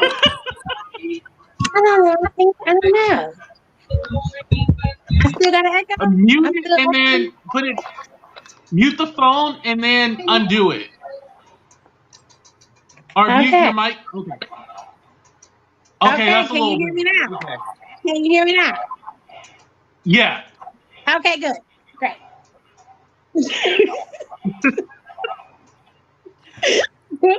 I wanted, I don't mind the hair versus hair match not happening. I don't think that's me. Oh. That's my Oh, maybe mic. it wasn't Tiff. I'm sorry. Let me mute my mic. Well, everybody mute their mic and then let Tiff talk. Yeah, that wasn't my mic. That wasn't Okay, that mine. was me. Okay, so I don't mind the hair versus hair match not happening, although I would have loved to have seen it. My thing was they both seem to be trying to put themselves in the match, trying to have this match and really pull out. Mandy did great for what I saw. Glitter Thought came through. She tried. You know what I'm saying? Because before Mandy just wasn't giving us nothing. I'm just like, Mandy, what happened? When you debuted with Absolution, I was like, out of all three of them, Mandy was my favorite because she was the strongest Mm. of all three of them. She had the most potential. You already knew what Paige was coming from. You were aware of Sonya's background, so you knew she was going to do something. But Mandy had the X factor. Mandy was very statuesque. She was a shapely girl. And then on top of that, she was pure power and brawn. And that was where Mandy's niche should have been from the beginning, but they pulled her away from that to make her this vixen character. And it was just like, I don't give a damn if you want to fucking Jimmy J crack corn. I don't care how many dicks you trying to take. We just want to see you wrestle. We don't care about that shit. We don't care about that. Now I will say this: the storyline with her and Naomi worked. It worked. But the problem was she was not wrestling up to her full potential. So when you have her going over on somebody like Naomi, it's like, what happened here? What is going on? Right. That And didn't make no sense. I definitely think So with my issue with Mandy is that I feel that I don't think it's even like her holding back because of what happened. I feel like there's some kind of disconnect with Mandy in general. Like I don't know if it, like she needs more training, but there's some the I don't want to say it's necessarily the wrestling. I feel like the character development is missing. That's what I that feel is like. true. No, that is very true because they had her going in that sexy vixen character and they were just like, that's your character. Some people come into the WWE with characters, others don't. Like, I didn't know The Undertaker was given his character. I thought he developed it, but they made his character from the ground up. So Right. he was able to embody the character and make it something to be coveted. It was his tenacity and his drive that made The Undertaker the icon that it is. That is not always the case with everybody. So some people have to create their own niche. Like, you think about Zack Ryder, you can call Zack Ryder whatever you want, but Zack Ryder was able to create his own space in the WWE and be probably one of the most popular wrestlers at that time. They could not ignore him. He was utilizing YouTube before they even knew what YouTube was. Before WWE had a YouTube channel, he had a YouTube. He was calling himself the internet champion. He had hit 1 million followers on YouTube. So he was building his character from the ground up. He worked at it and it got him places. He got to be at WrestleMania, got the Intercontinental title. He lost it the next night, but he got it on the grand stage. You know what I'm saying? It's just like, I don't know what they can do with Mandy, but if they can make Raquel a powerhouse on NXT, then you can do the same thing with Mandy. But I don't feel like it's just a Mandy issue with the character development. I feel like it's a lot of that for a lot of them. It's just not Mandy. It's like that for a lot of them. There's something missing with that character development. And it should be better because they do have NXT. What happens with a lot of people is you expect everybody to be number one. Yeah. And what you have to understand is there has to be an A, B, C, D. There's got to be an order so that people who are at the bottom can have the potential to move up. You can't have everybody on the same level. What are you working towards? What are we building?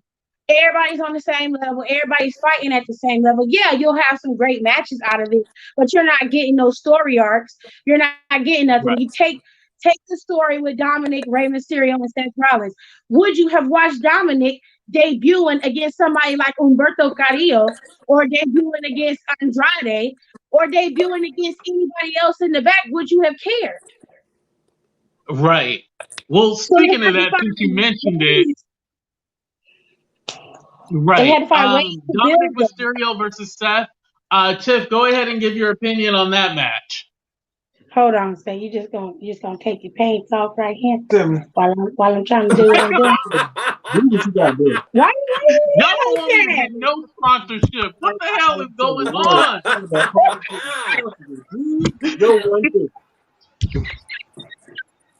Okay. I ain't never gonna get a sponsorship. Damn it! Oh my god. We'll get in trouble for that later, but anyway.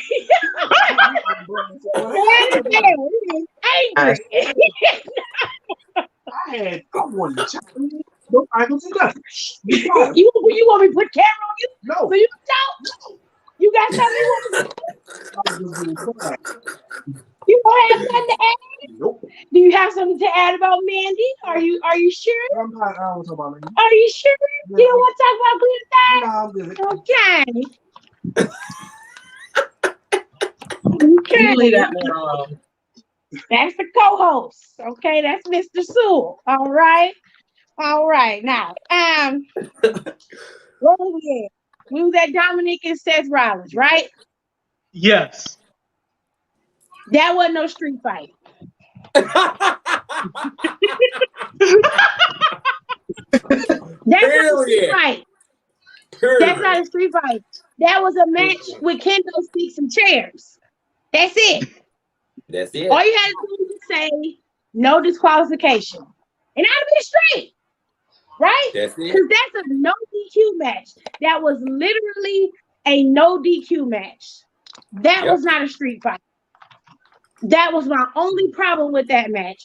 Dominic did exceptionally well for somebody who had never been in the ring before like that. It was at SummerSlam. He debuted at SummerSlam. For him to do that and to wrestle and do what he did, I thought he did great. I only wish it was the street match that they promised. Right. Because that was no damn street match. I was just like, well, where the street fight at? I didn't fight in the street. Where is it? What's going on? Usually they have the street clothes on too. You know, usually they do that. They have the street clothes on. You know what? I be giving Seth a lot of hell. But False Prophet came out there with Rey Mysterio's gear on. I was like, you's a shady bitch. I saw You it. shady. And you gonna Right. wear his gear in his face? I'd have whooped your ass. I'd That's have came in that ring and whooped your natural ass. I was like, you ain't finna wear my goddamn gear on TV, and then you gonna whoop my son ass while my hands is handcuffed up here? Child. At Payback, Rey Mysterio better get something. That nigga eye done been taking out his face. Thank you. Okay? He had to watch his son get his ass whipped twice on TV. No man can. Seth did not need to win that match. Dominic should have won that match, especially after that kendo stick beating he got 2 weeks ago. They whooped his ass like he was a damn slave. Okay? Yeah. On national television. Yeah, they beat his ass. Yeah. Wrestle I Shane, had what to did let you him think know about the that. match? Oh yeah, the match was cool. I was happy with the outcome. I do agree with Tiff though. I mean, I was looking for a street fight. I thought that they were actually preparing him. Monday Night Raw and weeks before, I thought they were preparing him to take those bumps for the street fight. But it wasn't a street fight. It was more like a kendo match, like Tiffany said. Right. It was a kendo match. Yep. He looked good though. I was here for the gear, I was here for the gear. It kind of reminded me of Mustafa Ali, but It did. we're just bypass that. But all in all, it was a good match. That curb stomp right in front of his daddy's face, it was hot to me. That tore me up. I wanted to jump through the TV and whoop that ass myself. Right. I was like, It definitely dirty played on bastard. your emotions. I did like that. Nicole, what did you think about the match? Well, I always like when I was live tweeting us, I call Dom nephew because that's our nephew. I feel like the Black wrestling community has adopted him, so that's our nephews. I mean, so I'm just gonna be outside Seth's house and I'm just gonna fight him. Right. And if he comes outside, asks me what I'm doing, I'm gonna tell her to mind her pregnant business and go inside.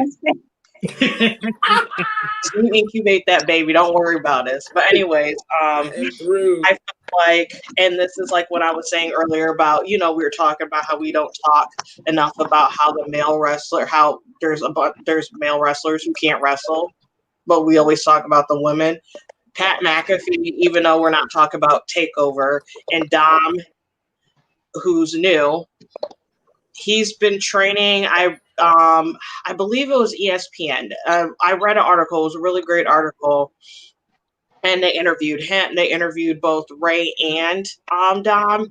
They basically talked about basically like Dom's obvious road to SummerSlam, from the first one he was a part of to now, him playing football and him thinking that he was just going to play football and that was going to be it, but eventually transitioning to wrestling a couple of years ago and doing that. So, but the point of all this, so you have someone who had their first match. I couldn't imagine how he'd feel. I would have threw up.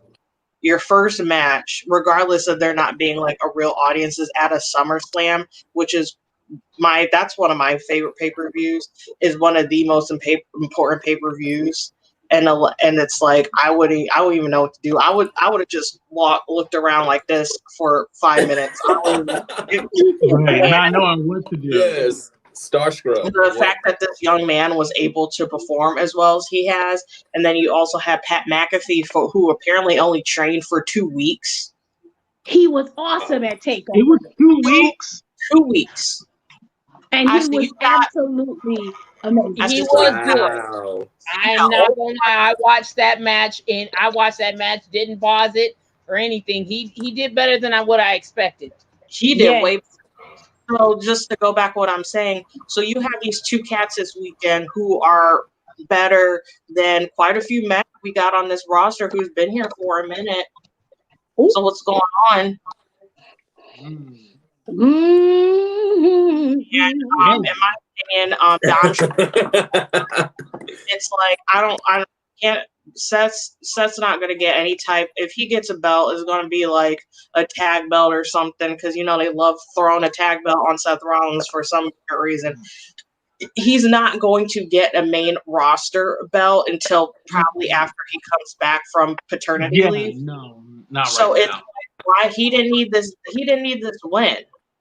Well, I think it's the reason why he won, because they're gonna drag it out further until it's time for him to leave. And then also in the article, he talked about, so Dom has apparently they started doing stuff because he's eventually going to be called Prince Mysterio, because Rey means king in Spanish. So I love that. I don't know why I don't love that. Yeah, so I don't know. I think probably the Spanish pronunciation of it is too hard, so they're just gonna be like, "You're just gonna be Prince Mysterio." To America, but he has gear already. As that, he has a mask already. So I'm assuming maybe he probably beats up, I don't know, Rey, and he's like, "I can't do this anymore. I'm gonna retire. You just take the mask." And I think they'll eventually. I think that's will be. I think that'll be. Yeah, I think that'll be a good way.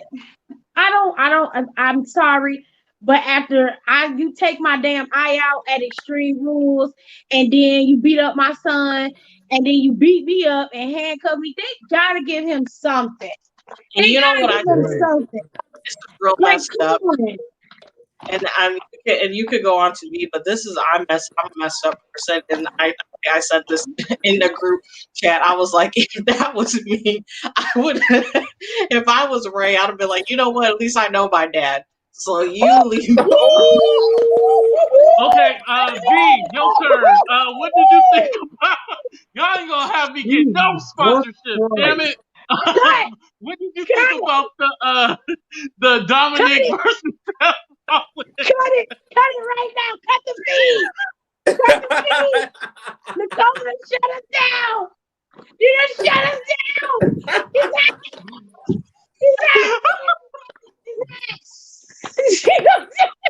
No. So I'm on my probably first and last live feed, y'all.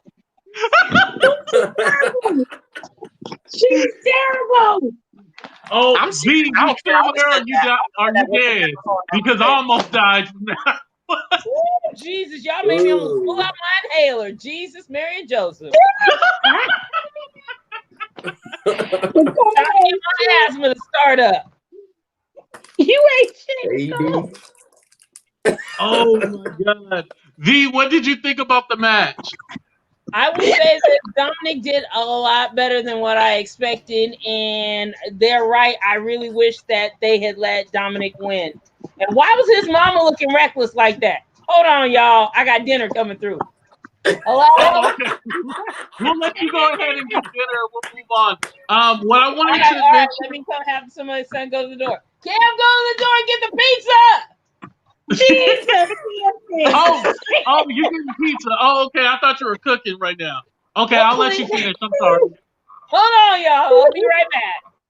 Oh, okay. I'll go ahead and give you my. Mama Mysterio anything can happen on this show, literally. Was giving me my real life tees, and I was obsessed with that. I said the Mysterios is rich. They only wear Louis Vuitton. Thank you. I noticed that on his absolutely, yeah. What I thought about the match, I thought it was awesome.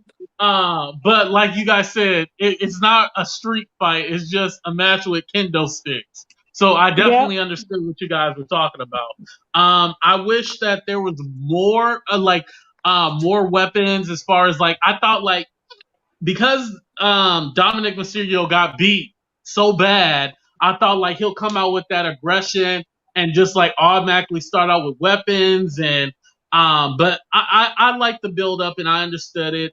He did awesome for his first live match.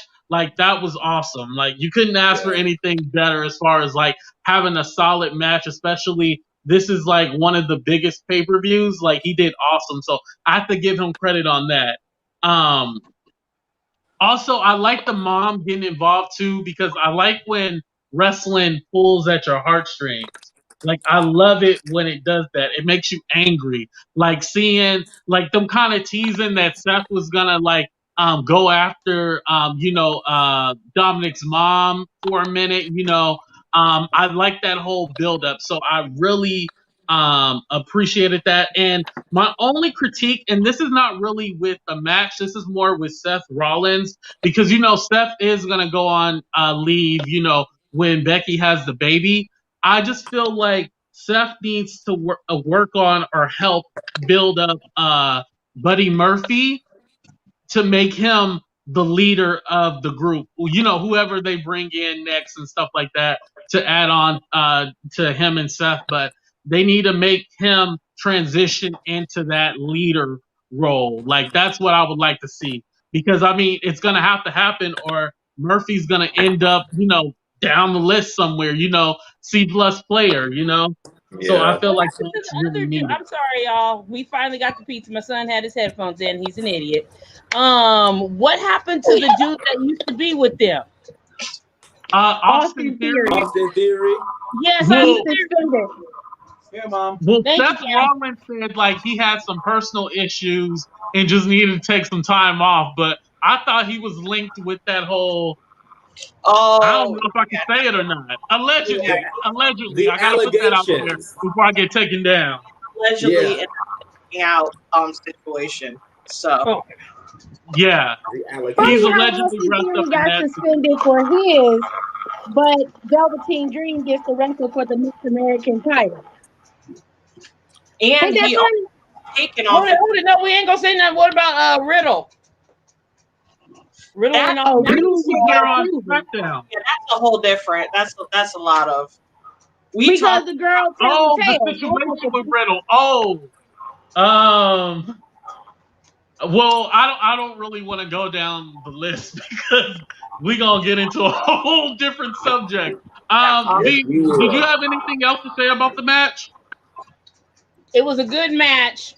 I didn't understand why his mama was out there, and why think mama it's look, like the mom looking heartstring. like a big ass LB. I'm like, baby, your man got money. Come on. Yeah, I said it. I said it. I'm gonna go to hell and gasoline draws. It's okay. The Lord know my heart. I'm never gonna get no sponsorships. Damn it! Let's move on to the Randy Orton versus Drew McIntyre. We're gonna start out with you, V. How'd you feel about that match? I didn't get to watch all of it because my son kept screaming, and I was like, "Oh my god, I'm gonna kill you." From what I saw, it was a pretty good, hard hitting match. That's all I got for y'all. I'm sorry. Nicole, what did you think about the match? Which match? The Randy Orton versus Drew McIntyre. It was so. I hate. I'm gonna out myself. I'm already gonna get canceled off of this, anyways. I like Randy Orton, and this is some of the best work he's done in years. I want to say at least. When was Randy was holding both belts? When was that? When they still had the heavyweight floating around? I know that that was was wild ago. WrestleMania 30, right?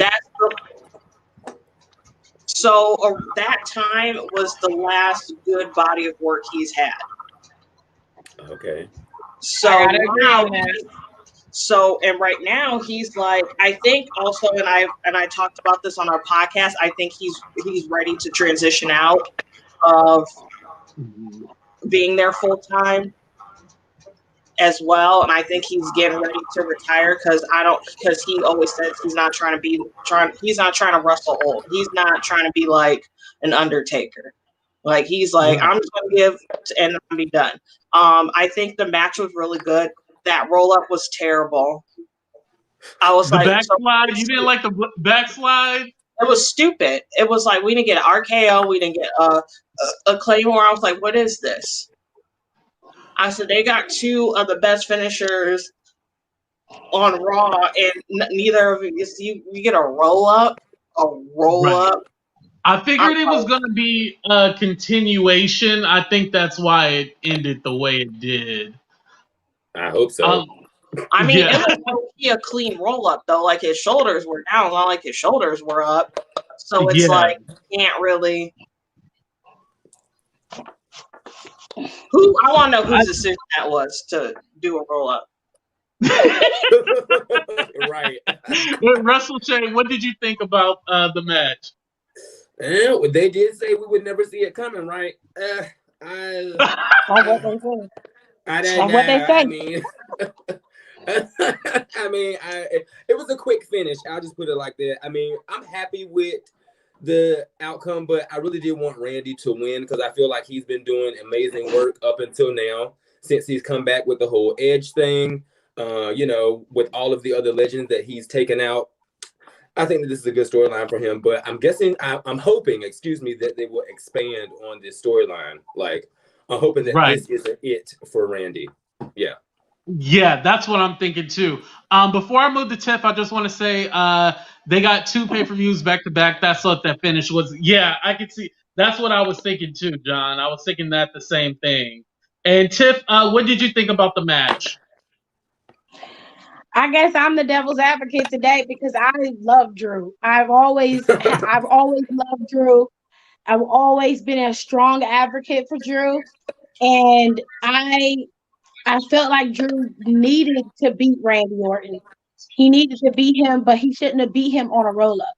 That should have been a Claymore kick, clean win with no discussion involved. But I guess the roll up was a way for them to move them into Payback next week, which I don't think he's going to win it next week either. I think that something's going to happen and he's going to end up losing it, losing his opportunity again. Somebody's going to cost Randy Orton his opportunity at this title. Ooh. And if it's not going to be Edge, then it's going to be one of those legends that he kicked in the head.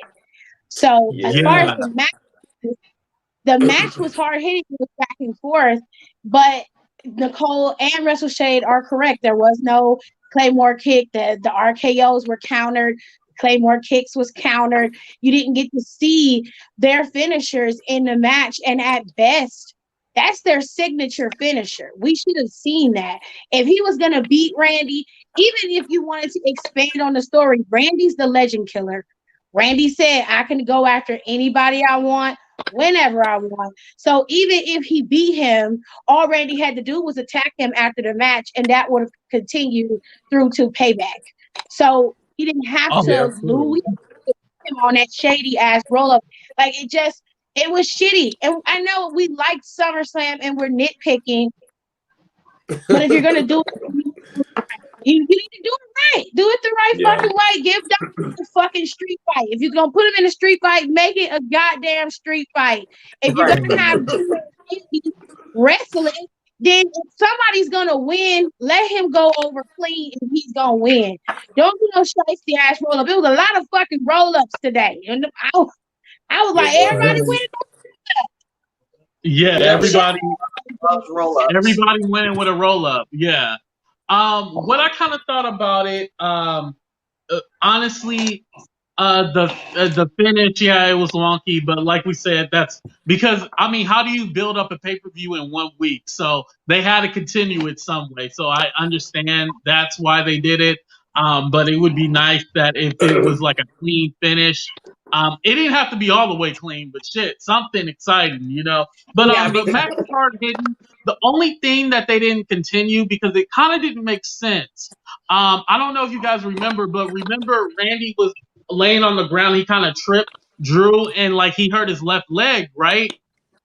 They didn't really continue that except one spot where he kicked him in the leg again when Randy was sitting in the corner.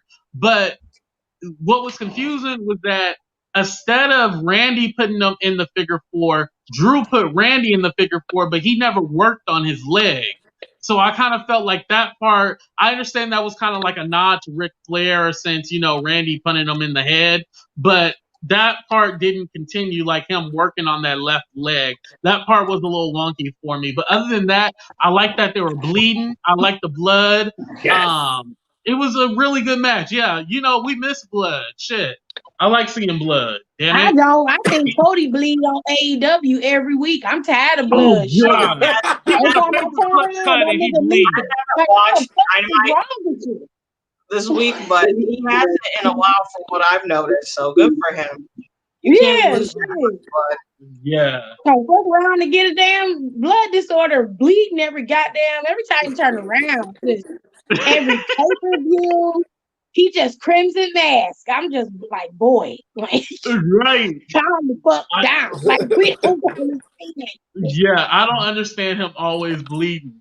Oh my God. But going into the main event, which this part, oh my God. Tiff, I'm gonna let you go first because you over there fading. I know why you fading. I went live after Drew won. Well, actually, while the match was going with Braun and Bray, I finished the match, and then they had Bray getting his title, and everybody kept screaming. Like I kept hearing like Michael and Corey tripping. Like, what the fuck is wrong with y'all? Like, why are y'all acting weird? You see Bray won. They're like, who is that? I'm like, well, who is who? The camera's not on nobody. What you talking about? And then look over, and it's this massive ass woman running in the fucking ring. And I'm like, what the hell is going on here? I could not fathom what was happening. And Nicole, I hate Nicole. And you know why? She's a sleeper, and when she's right, and she always waits for the most obscene time to be right. It is always around the big four, and it always surrounds somebody major, and she is damn near down to the T correct. It's always about when they return, who's gonna win the match, how they win. It's eerie, but I hate her for it. I really do. And she was telling us on the podcast the last time, and she was like, I think Roman's coming back at SummerSlam. And I'm like, but COVID-19 is still going out strong. And even though they're in the Thunderdome, they're in the epicenter of COVID. So my thing was, it just wouldn't be smart. He's immunocompromised just from having cancer, and then on top of that, he has two very, very young twin boys. His wife just gave birth to them. He's got 3 other kids that could potentially be affected, and then he still has his wife. So I was just like, I wouldn't come back. I let them pay me throughout this year and sit at home. I would not come back. They don't need me. Shit. let them get for a little bit. They should have put Keith Lee on SmackDown. I'm going to say it. Keith Lee does not need to go to Raw. He needs to go to SmackDown. That is where he was needed. Raw has everybody. Is Keith Lee on Raw? Yes. Did you miss that promo? What they promo? did a package. It was right after. It was right before the main event. At the end. Yeah, right before. It was at the end of Drew and Randy's match, and it was right before the main event. Yep. Oh. Yeah, but I they said like Raw is limitless or something.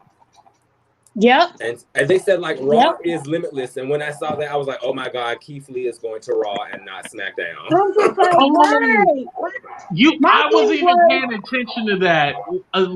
I missed it. I'm sorry. Go ahead, Tiff. I didn't want him to go to Raw. I wanted him to go to SmackDown. But as far as Braun and Bray's match, girl. As much as I love Braun Strowman, and Nicole knows I love Braun Strowman, and I like Bray Wyatt. I think Bray Wyatt is one of the most creative and innovative characters they've had in WWE since The Undertaker. And that says a lot. And I think that because Bray Wyatt is so cerebral with the way he operates, he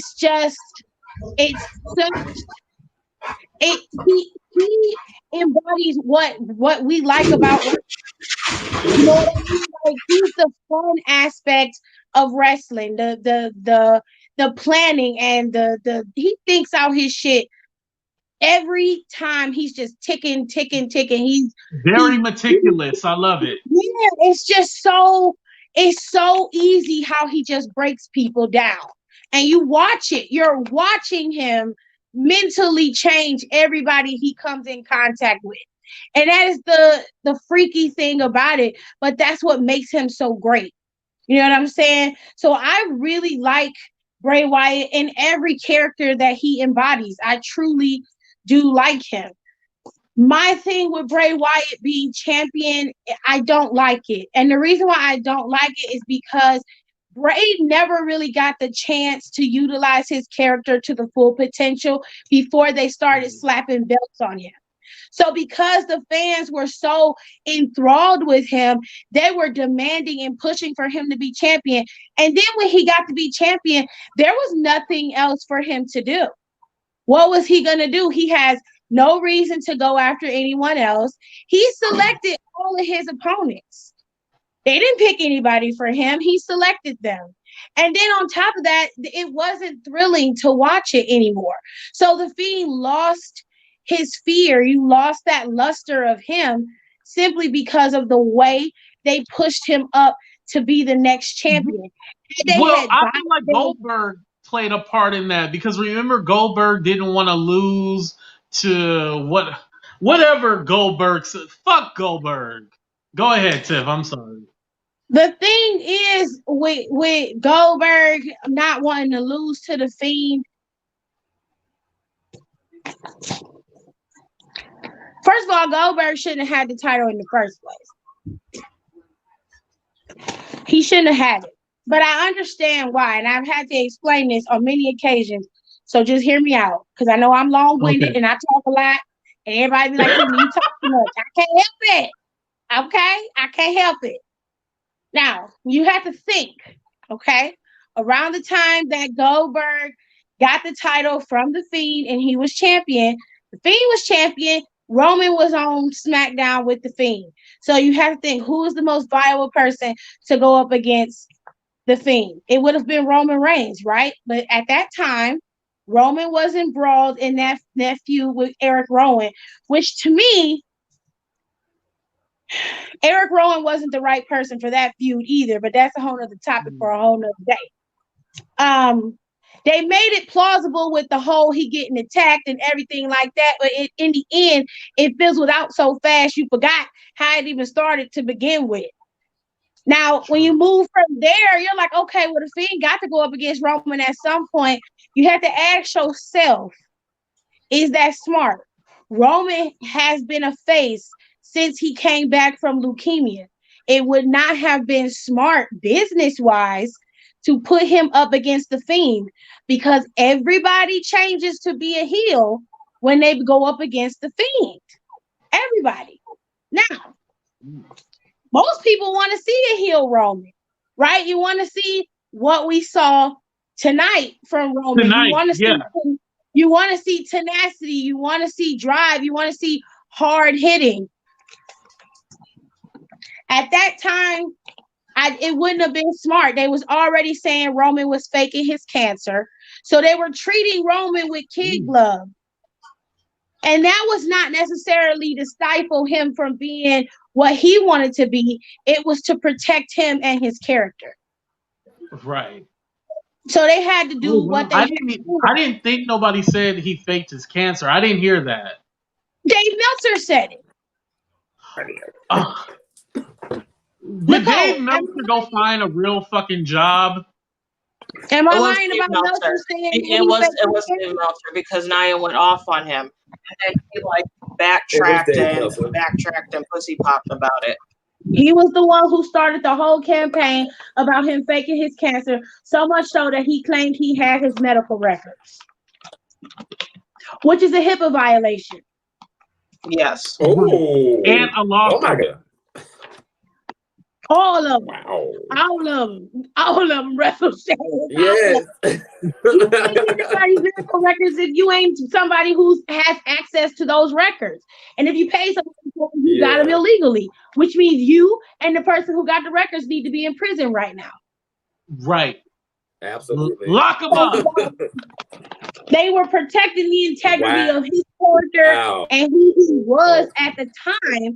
That's why they didn't have him go up against the Fiend. Because if you notice, everybody that was a face that was going up against the Fiend was automatically booed by all the fans. All of them. Right. Yes, they were at that time. Yes, they were. Yeah, they had just got everybody on Roman's side. Vince finally got his guy to be cheered and revered the way he wanted. And do you think that he was going to mess all of that up by putting him up against Bray Wyatt? Hell fucking no, he wasn't going to do that. Because at the end of the day, it's what he wanted. And it was to protect Roman. Because Roman was the one who was undyingly loyal to WWE. To the T. He just is. So he's not going to mess up his investment. He's not going to mess up the loyalty. All Vince asks for is loyalty. If you loyal to WWE, you can get whatever you want. Whatever you want from him, you can get it. So that's why you didn't see that happen. It just wasn't time. And it wasn't a smart business move for them on that front because it would have wasted an entire year of structuring Roman and giving him what he deserved, which a lot of people hate Roman. I don't. I love Roman. And I always knew he could be that hard-hitting guy. It just had to take time. Characters are not supposed to switch on a dime. You need a reason. You need a reason to do that.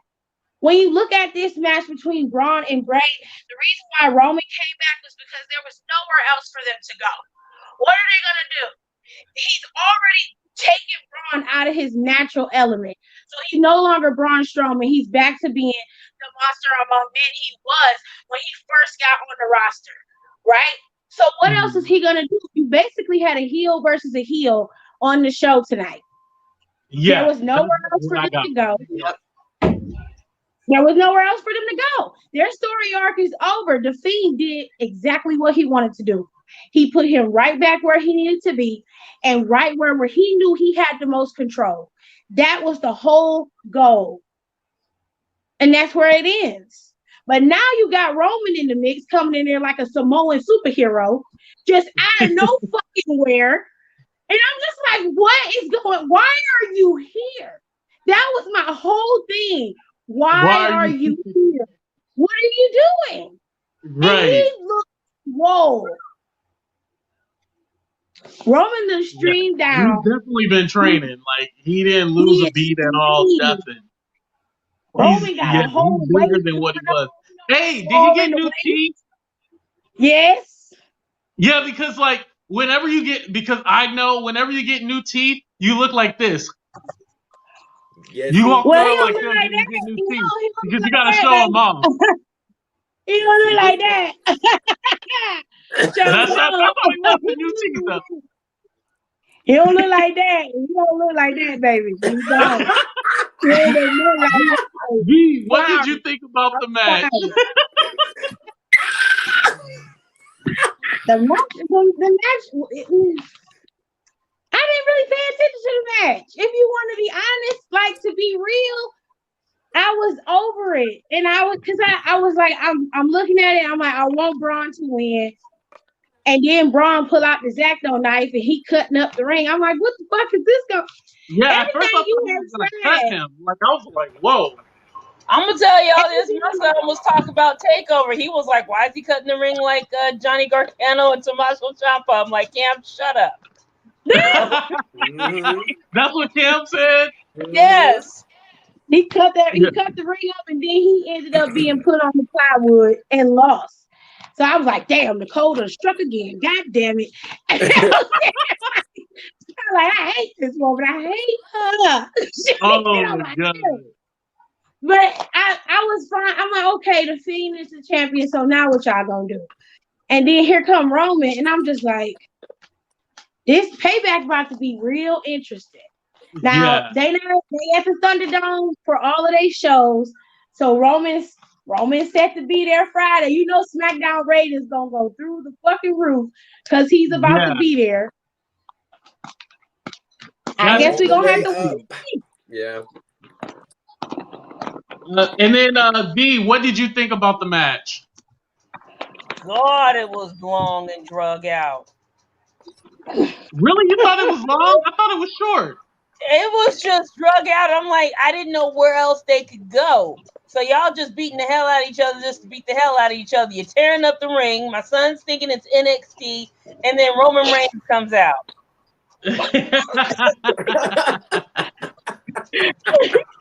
I could have just drank my beer and went to sleep. I was just like, Oh my God, Damn. my God.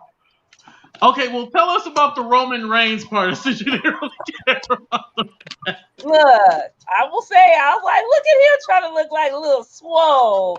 Right?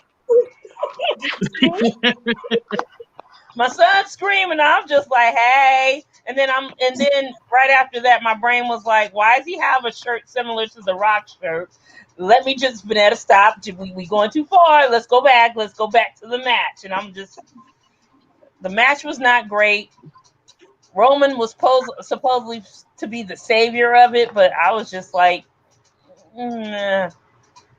He was looking kind of swole though, so I'll give him that. So overall, you weren't really impressed with the match. No, because I didn't know what way they were gonna go. I mean, they had the little swampland match, and then what can you go from there? True, that's right. And then WrestleShade, what did you think about the match? Wow. First off, I'll just ask, what type of match was Braun Strowman in versus The Fiend? What type of match was that specifically? Falls Count Anywhere.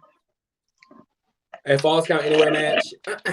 Yes, I just sir. thought that the match was gonna be geared toward like the match that John Cena had with The Fiend when they went through all the different portals and went all over the place.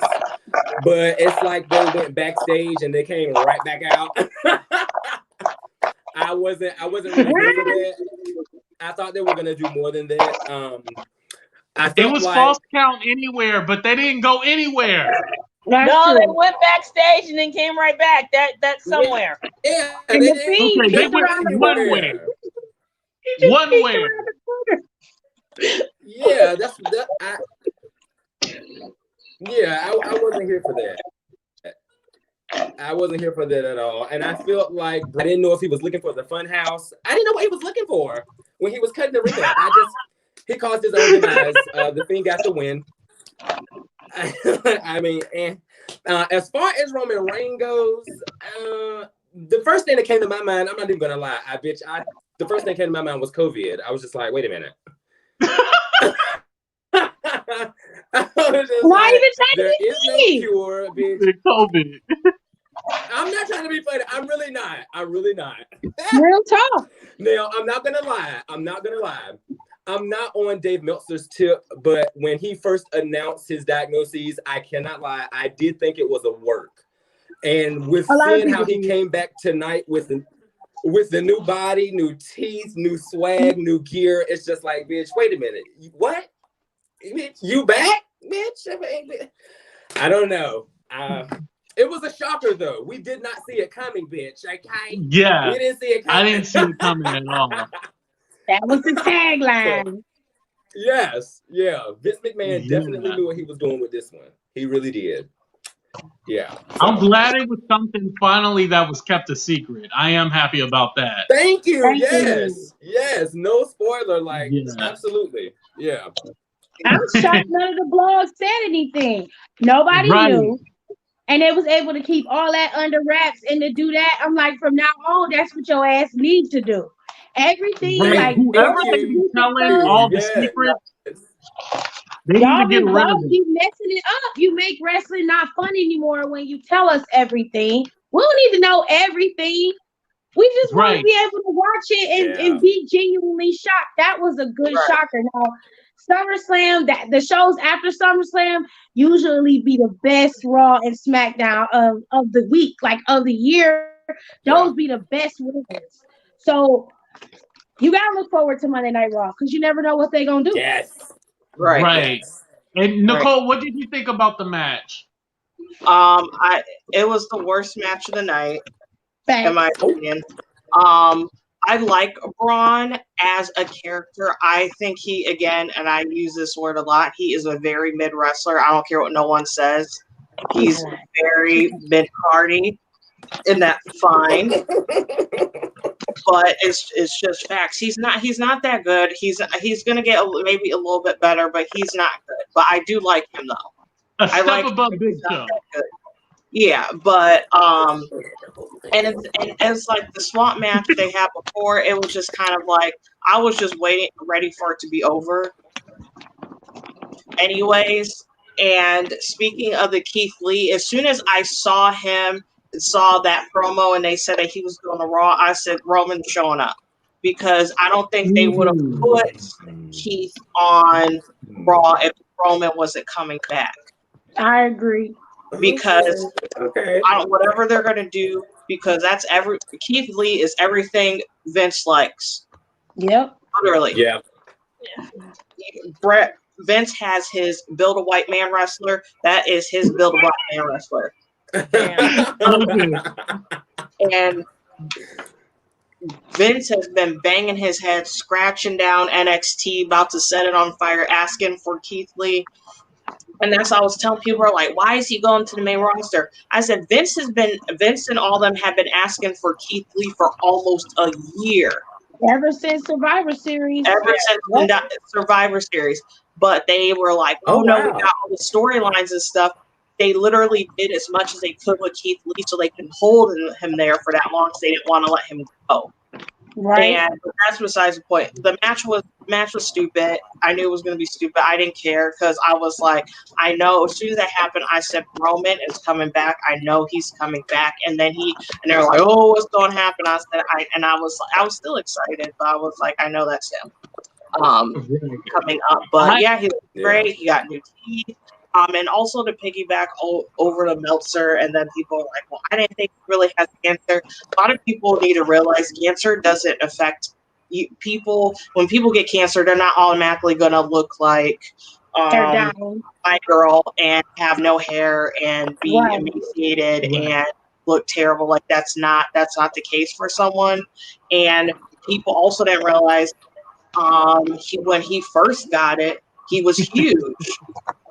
Nicole, you not like that, but he was huge because this is when he was still playing football, and he would look like, to me or you, like a normal, healthy. I think he was 20 or something like that. He was young, like 20-some dude, but he had leukemia. Yep. So that was another thing. I thought that was very ignorant. I was like, especially for how old is Meltzer, like in his 60s. I was like, you should know that out of anybody. I was like, that's how old he is? Huh? I don't know how old Meltzer. I've never seen a picture of him. I don't take him seriously. He basically works for AEW. So I really don't take him seriously. And Brian Alvarez. Yeah, him and Brian Alvarez, mostly Meltzer, because they had them on a payroll allegedly, but he is allegedly. Okay. But I think so. Also, I low-key think he's the leader of Retribution. Honestly, I'm talking about Roman. I was going to mention that too. You beat me to it. Because I was looking because they did that full video package. Because if you go back and look, yeah, they would attack both shows, but they would really mess stuff up on SmackDown. Right. They were tearing up SmackDown and terrorizing everybody. Yeah, they would show up on like Raw, but they would just like it'd be cute, and they would like be like, "Hey, girl, what's up?" And then they would go. But they would tear up SmackDown. And they were tearing up SmackDown, and they had that whole video package. And this is since they debuted, this is the first time they have not shown up whatsoever. Yes. And then Roman with that shirt, wreck stuff, and leave. I was like, okay. Yeah. See, this is why I don't like Nicole, because this what I'm talking about. This shit right here. This right here. Okay, hold on. Jerry got something to say. Why? Okay. This one, because if you're right, we're never going to hear the end of it. I hope you're wrong. Nicole is notorious for rubbing the salt in the wound, baby. I'd be like, no, that's it.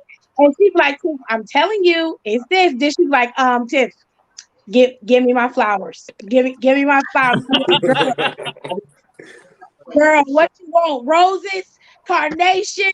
You want some hydrangeas? What do you want? Yeah. Definitely after I didn't tonight, I was start the thinking that it was shirt. Roman after tonight. It makes sense. No, not retribution. Think about how Roman went into everybody in there. Yeah. So, For the last 3 Tiff, weeks. Only on who do SmackDown. you think it is, Tiff? If it's not Roman, It's Roman. She is such an asshole. I truly hate her so much. I hate her so much. I did not think about that because I did not even infer the shirt, his attitude, and how retribution wasn't there. I just figured it was fucking SummerSlam. And at this point, WWE has been serving their pay-per-view quite well, with the exception of Extreme Rules. All the pay-per-views have always been great. So they didn't need retribution for SummerSlam. It would have added to the show, true enough, but they didn't need them. Between Nicole, she's like, Roman's there, retribution doesn't say anything, and then the t-shirt says break stuff and leave. I'm like, And also, he was just so brutal when he came back. It's like, Mhm.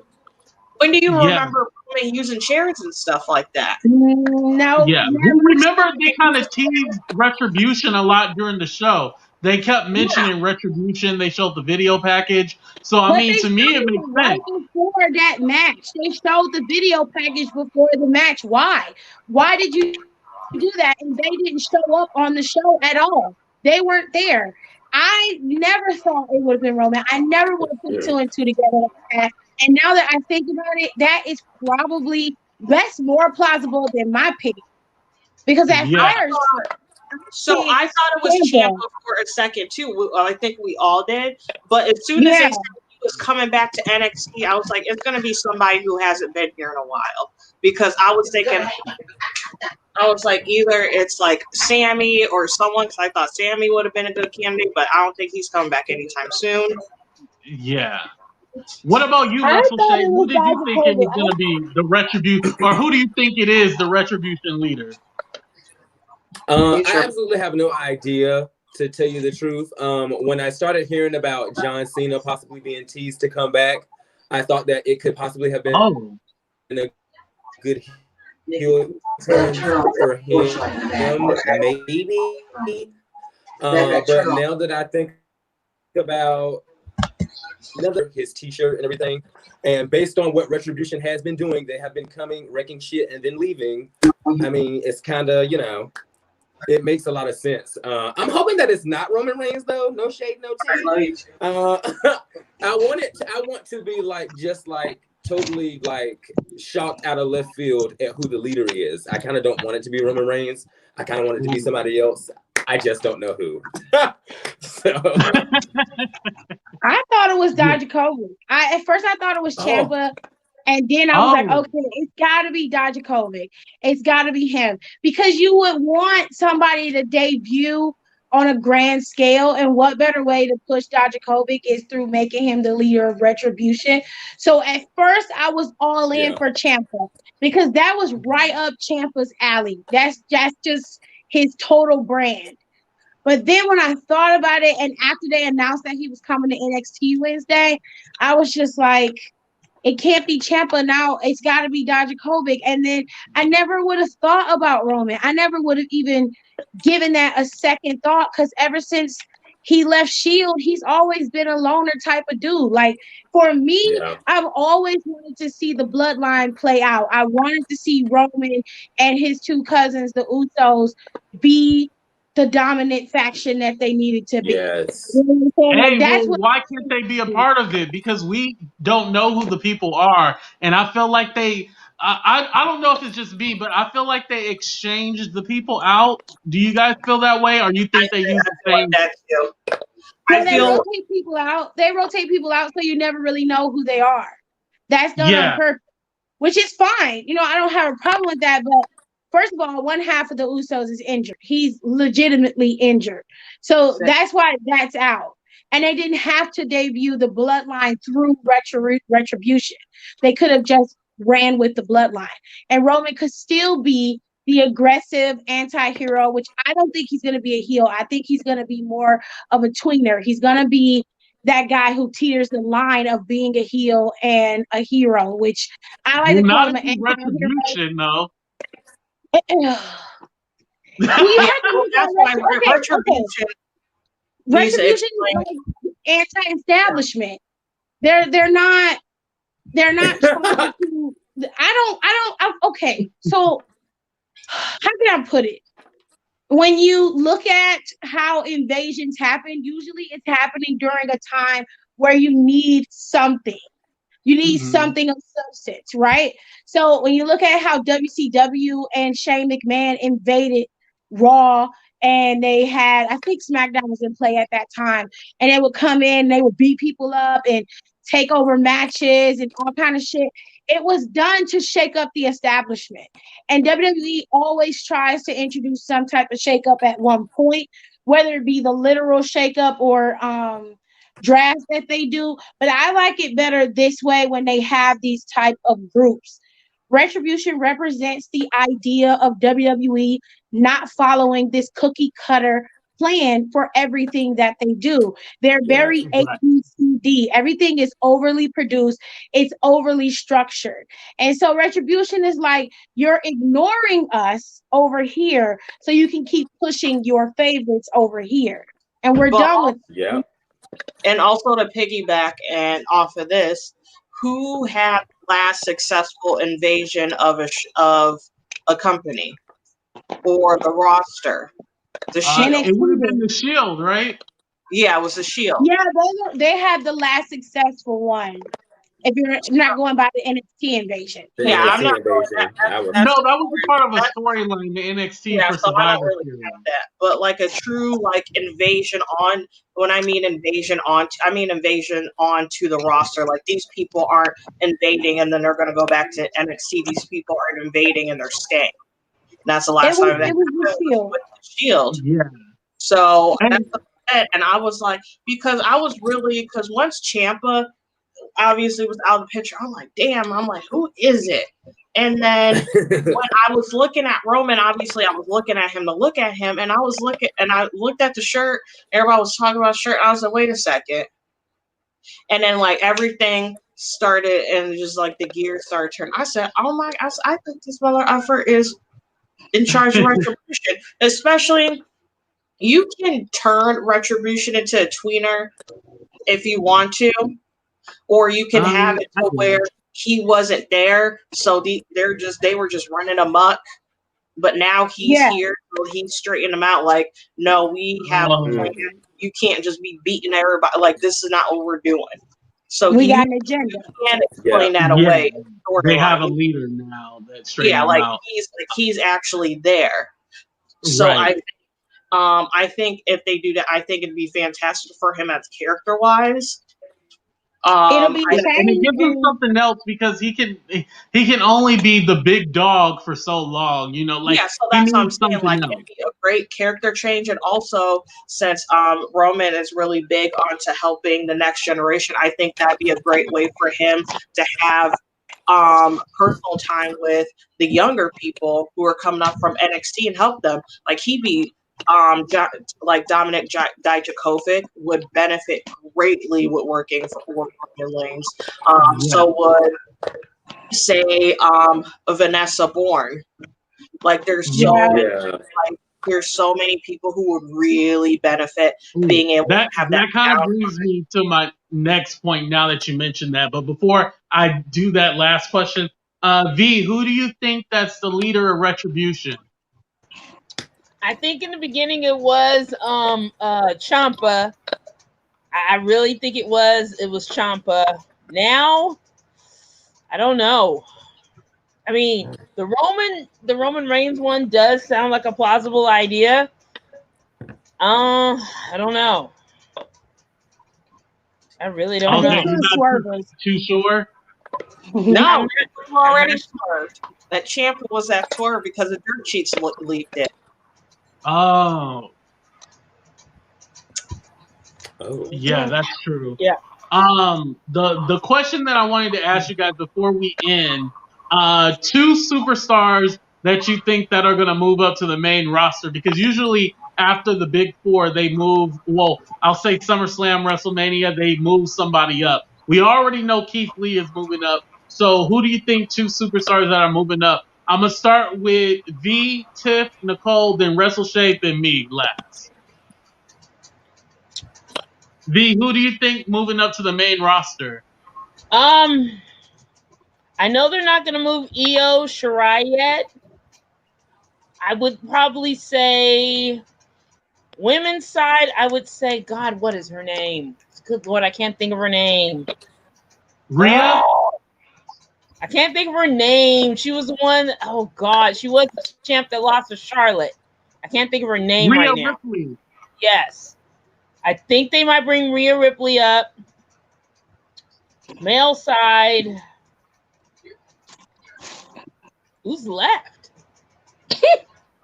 I'm just saying because you already know Balor's not going back up. He's comfortable being in NXT working whenever. Jeez. Cross isn't going anywhere because he just became champion. And I think he's out on a shoulder. He's going to be out on a shoulder injury.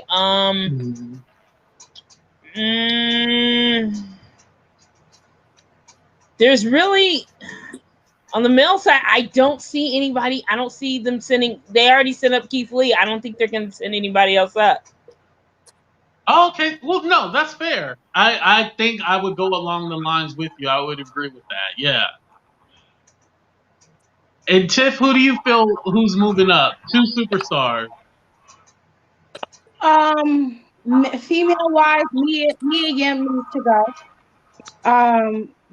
They're never gonna give Mia Yim the title in NXT, so she needs to go. If I had to pick another one, they can send Dakota up. Dakota is probably one of my least favorite wrestlers in the WWE. Period.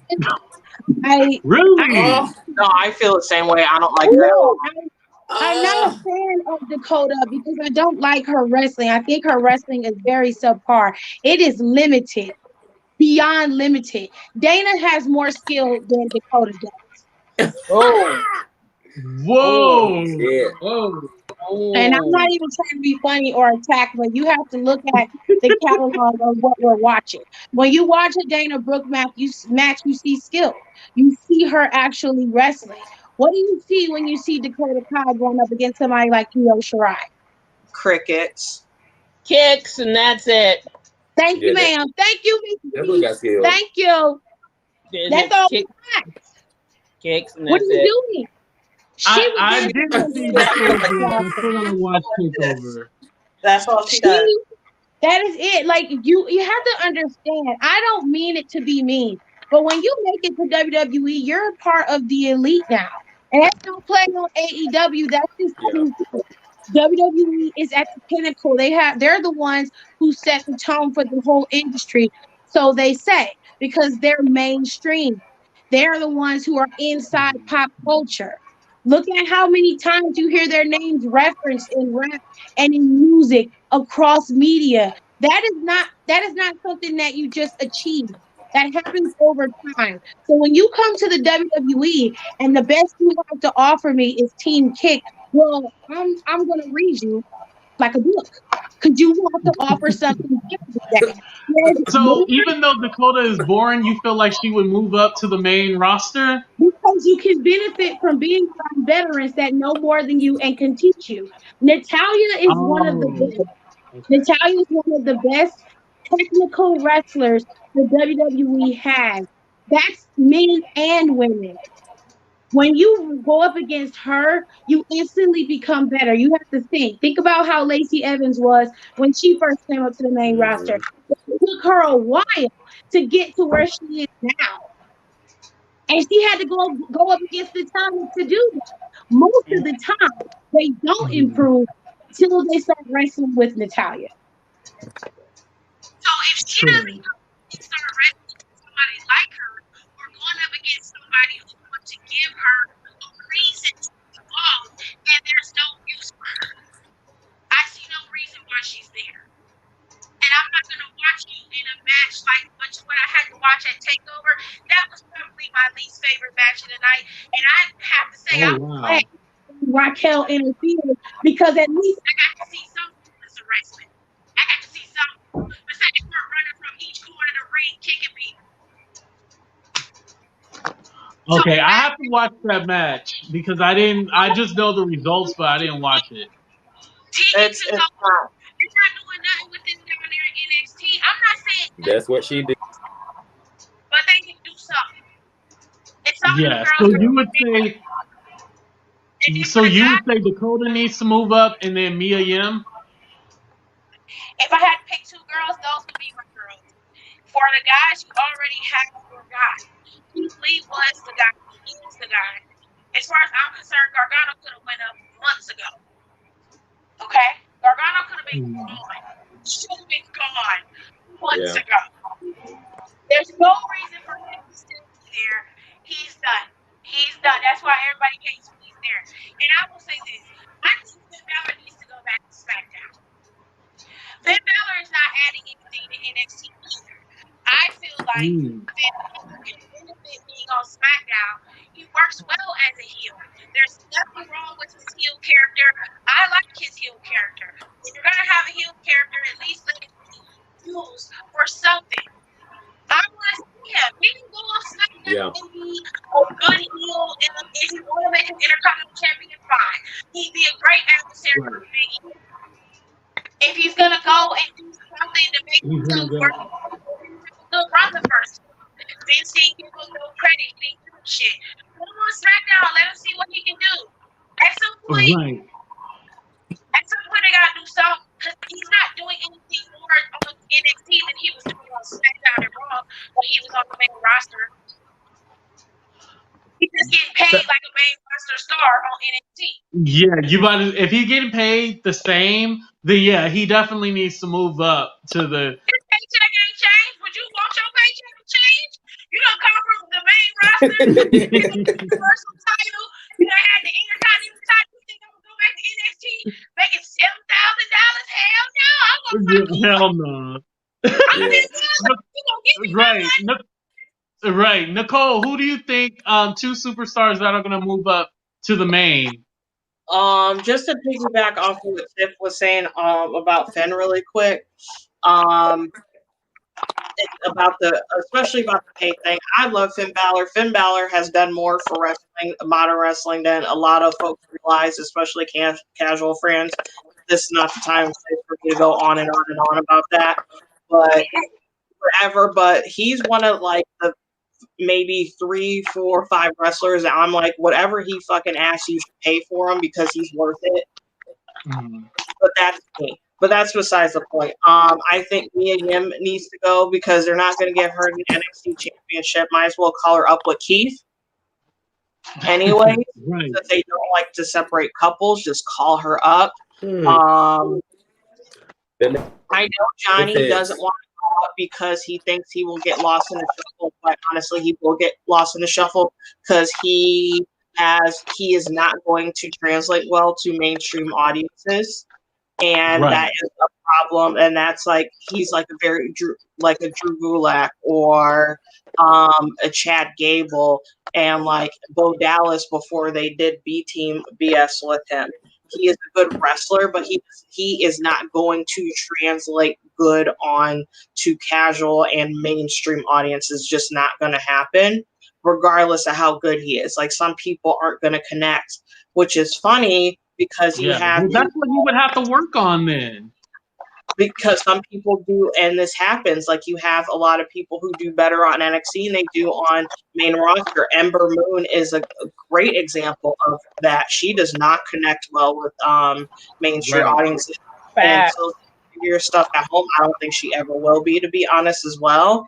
But yeah, I think maybe Johnny, I do agree. I think they could pull Finn up Finn needed to go to, regardless, he needed to go to NXT for a little bit because he needed to refigure out his character, reinvent himself. And I'm all for people going back to NXT and doing that. So I think, honestly, and I think he should go up. He needs to go back to SmackDown. Regardless of Roman being back, there's no huge male stars on SmackDown. You have, I don't count Bray Wyatt. Bray Wyatt is in his own lane. So I don't count him for either Bray. He's in his own lane. So he doesn't count for none of this. So counting out Bray, the only main event star that you have is AJ Styles and 40% of Jeff Hardy. Because Jeff Hardy needs to retire. Jeff Hardy is like Matt, like his brother over in Dynamite, limping around. So you need to go home. You need to stop wrestling. Stop it. But he did okay on Saturday. But yeah, I think Finn, because they need stars. He knows what he's doing. Finn is way better as a heel than he ever is and ever will be as a face. He is a phenomenal heel. He always has been. And this is going back to the day from when he started up Bullet Club and he was leading it. So that's what I'm saying. Like Finn changed the game with a lot of people, and I was like, okay, so you get to be your true core self. What got you to where you're at now? Go to SmackDown like that, and that's what he's doing. And he will do really. I think he will be really good against Roman. Like they need male. All the good males are at. And this is just kind of New Day. I don't count them at all because they're technically a tag team, a team. So you think you got Raw has Seth, they have Drew, they have Alistair, they have Ali, they have the three dudes in the Hurt Business, they have Apollo who's killing it, who's really gotten into character, so he's getting up there. You have Keith Lee now. Who else is over there? You have technically Rey Mysterio over there. They have Randy Orton. They have Rick showing up every once in a while. They literally have the talent, like the core talent when you think of WWE stars are literally all on one station. Yeah. Well, they always build Raw up because Raw is supposed to be the A show. So they always build Raw up, so that's to be expected. And then technically they should have a little bit more because it is a longer show. 3 hour. Yeah. So if you want to be technical, but they got everybody. When I saw Keith, I was like, Keith Lee. I said, who the heck? I said, they got literally everybody's there.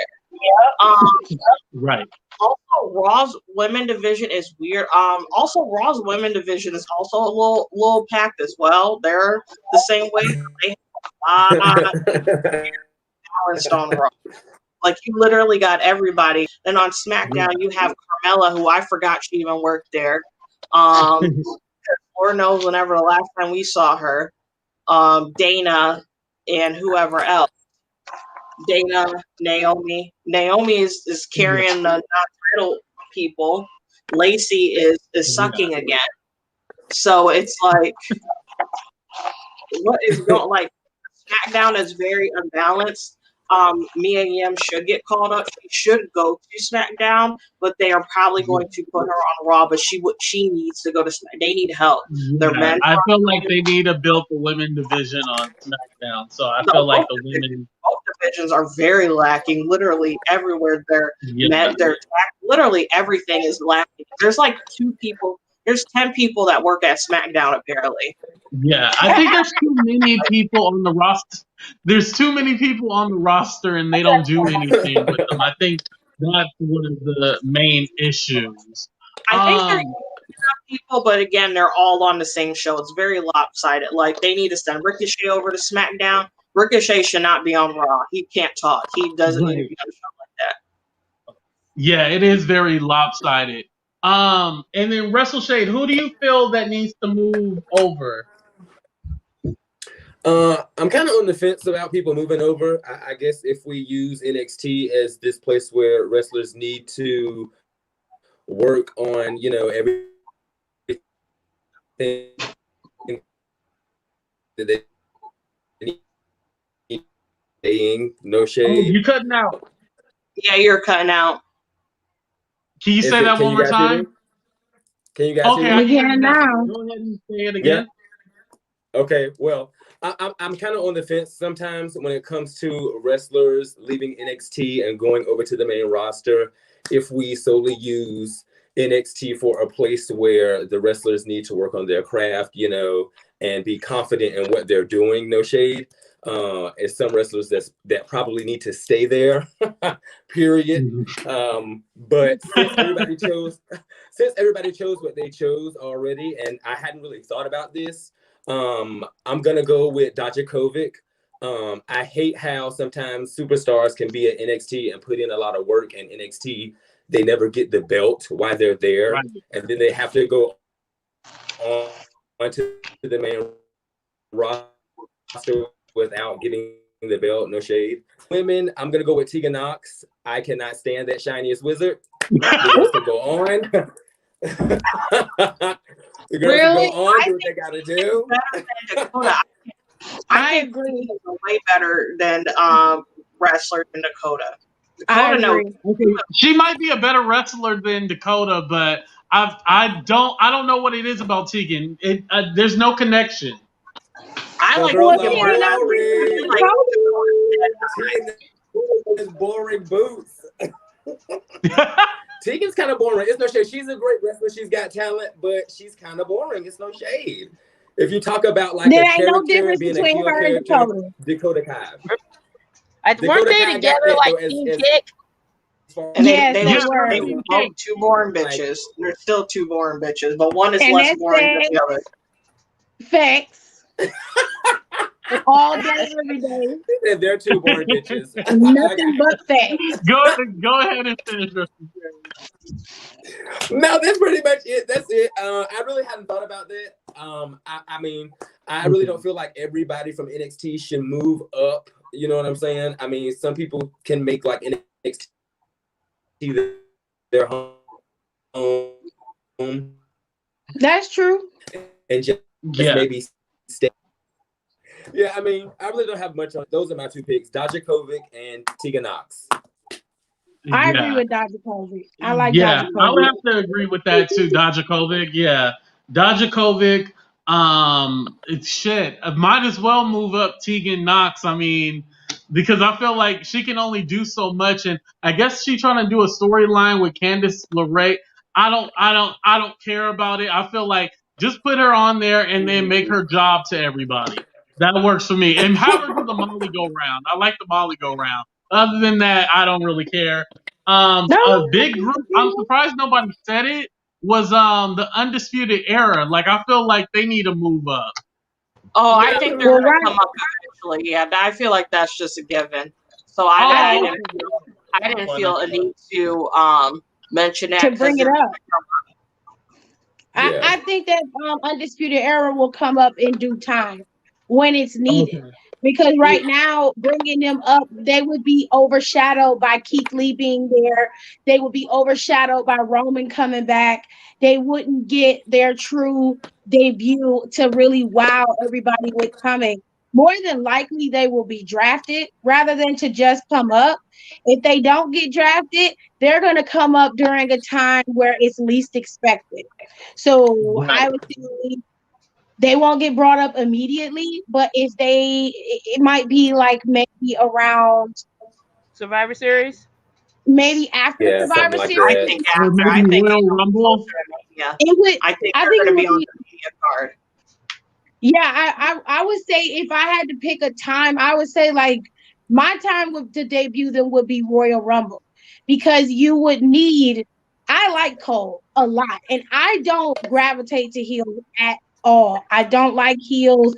I'm a good guy type of girl. I like my good guys, Yeah, she but like I her like good Cole. guys. Eat a dick, AT2. Okay. Anyway, I like Cole. I like him a lot. I like him inside the ring, and I like him outside. One of the coolest dudes they got. What's real?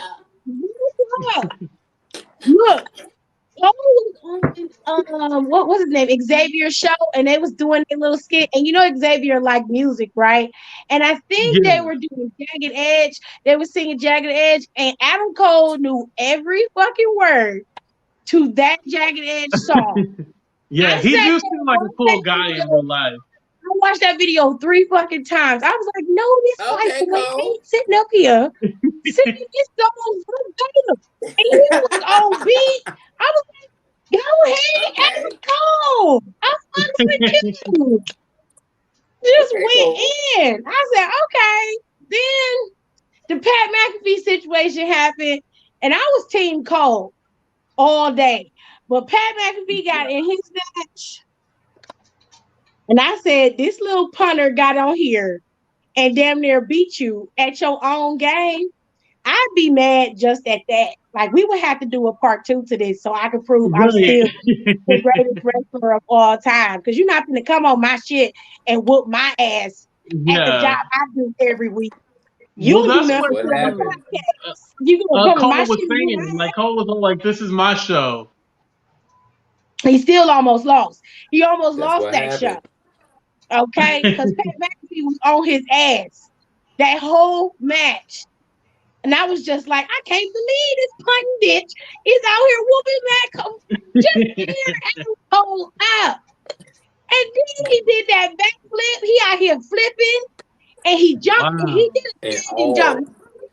I'll admit Okay, that's I gotta watch it because I still ain't seen it, so I really gotta watch Takeover then. it Yeah, was when such he did that flip, it was something.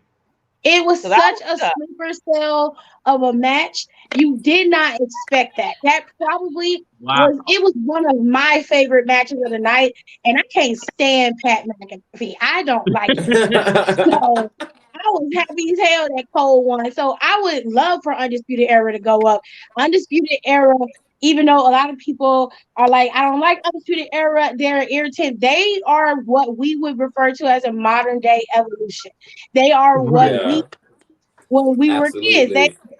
They're just like that. That's how they Yeah. operate. Now I'm not like Nicole likes Roderick Strong.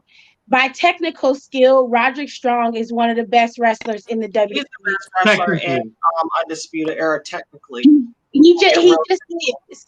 He just is. He's very, very good. Where my issue with Roderick Yeah. is he doesn't have the character, which is why he was Yeah. put in the Well, era you to were begin. saying like not everybody's meant to be that A+ player, so You don't that's why have he to was be an putting. A+ player to have character. So for Yeah. me, Roderick Strong is a very good mid-card wrestler. And that's where he really rises to the occasion. When you look at his North American title reign, it was something to watch, whether you liked Roderick having that title or not. You enjoyed his matches and you wanted to see his rivalries. It's not always that you have to be an A+ player, but sometimes it's okay to be in the CD range and still be talked about as a great. Miz is a very good example of that because when Miz has the Intercontinental Championship, that title is always looked at. Yeah, he It's always shined. looked at. It's always coveted. You're always going after it. Somebody is always coming after that title when he has it. He makes it worthwhile. So I don't mean it like he has to be fucking Seth Rollins because not everybody's gonna be Seth Rollins. There's only one Seth Rollins. He needs to be the Yeah, best you have to be your own Roderick person. Strong. Yeah. Right. He needs to be Yeah. the best Roderick Strong. That's Yeah. all. Undisputed Era coming up, they definitely should go to Raw. But now that Keith Lee is on SmackDown, on Raw, they need to send them to SmackDown for sure. They need Adam Yeah. Cole. If they're not going to put Finn back on SmackDown, then Cole and his whole brood needs to go. All of Yeah, them. I can see SmackDown that. Yeah, definitely. is so is Raw's. All right, we're almost coming up at the 3 hour mark, and this shuts down after 3 hours. So I'm gonna go ahead and do the outros. So I'm gonna go Tiff, V, Nicole, Wrestle Shape, and yeah, and then that'll be the end. So Tiff, go ahead and give your outro. Let the people know where they can find you at, all that good stuff. Child, I'm tired.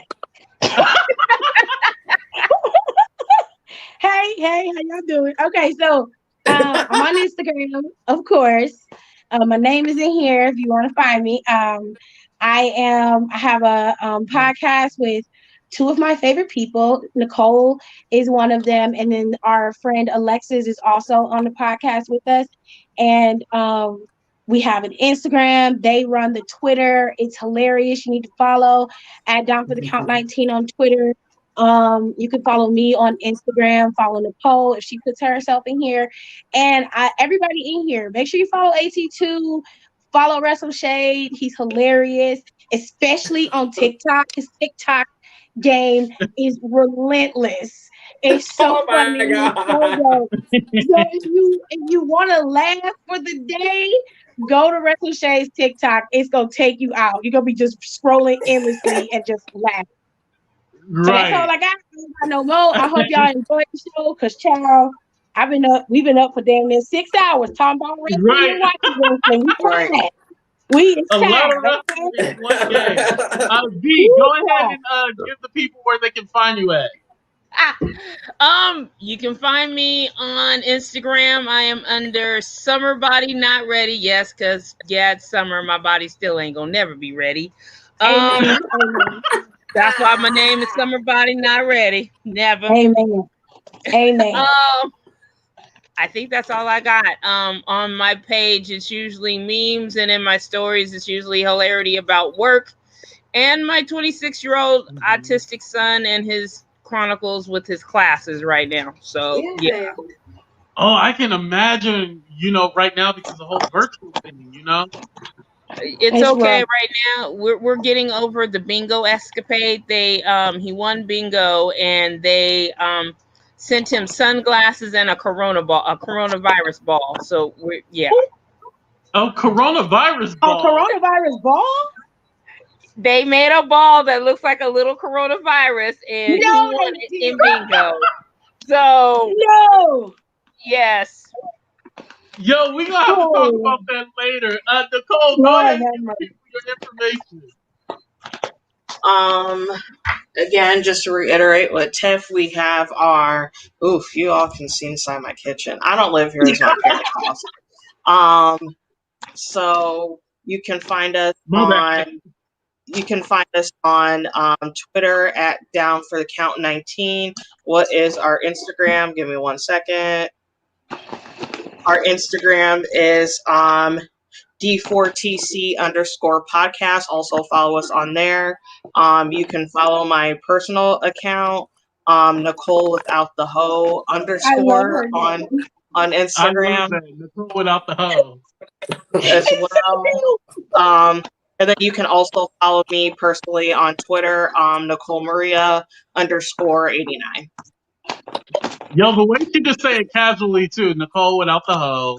Well, It's it's always a lot more innocent than what a lot of people think it is. So just to go on, and I don't want to hurry use up much this time. So when I was still cooking, I was still a chef. One of my sous chefs would never spell my name right, even though I would have my name tag on with my actual name. So I used to Don't get you hate very, that? very angry because he would put like an H and like an extra O, and I'm like, that's not my fucking name. Like it says that in my email signature. You see my name tag every day. No, that's not my name. So that's what I think. And then I was like, I don't know. I think I was on Instagram and I was like, I hate my username. And I was like, oh, Nicole without the, and then I will never, I probably, if need be, fingers crossed, and I end up becoming the Black Renee Young, I won't change it. Probably, maybe. No, I like it. Nicole without the hoe. Keep it. That's your signature yeah right with there. Keep WWE at it. the end. It would just be Nicole without the whole WWE. That's Right. Yeah. And Russell No, Shea, they would where can make the me. people No, they would find make you me change it. y'all would pay money to see that. I'm sorry. That'd be hilarious. Thank you guys. Thank you guys so much for all the support. I really, really appreciate it. You guys are the absolute best. On all my social medias, you can follow me at Wrestle Shade. That's Wrestle Shade together _ TNS. That's on Twitter, even though I'm not that active. I'm not that great on Twitter. I am on TikTok. I am on Instagram. I am on YouTube. It's the entire community. That's it. Dope. And y'all already know. Thank you for checking out the show. Tiff, I love you for coming on the show. I think I'm breaking up. I don't know if you guys can hear me. We heard you. No, but I can't hear right you. now. Oh. It did go robotic for a minute, but then it cleared up. So, all right, my bad. You're okay. Are you good? This is hot. Jesus I Christ. can hear AP too. You can't hear me? I can hear you. Yeah. Okay. Oh, man. Go out and come back in. Well, child, we got 5 minutes. You might as well Oh yeah, stay we got out 5 here. minutes. Okay. Tiff, We finna be thank you asleep. so much for being a part of the show. As always, I love you. Even though you want to play the face, I still love you. You know it's all love though. I love how like we can with all of y'all, like we can all have a discussion, even if we don't think the same, we all respect each other's opinion. So I love that. Facts. V, we once everything goes back to normal, V, we need to go to another show, damn it. Yes. And we'll record it too. Well, no, we'll get kicked out if we record it. But you know, Yeah. we'll record the experience. That's what I meant. Yeah. Yeah. Okay, sure. Good shit. Right. Nicole, thank you so much for coming on. I always love like your knowledge of wrestling because you know the history and everything. You know the birth date, where they were born, the signs. She got it all. She got it all. She got it all, honey. Nicole know it all. She get you together. You be like, damn. Right. I thought I She knew know all her something. facts.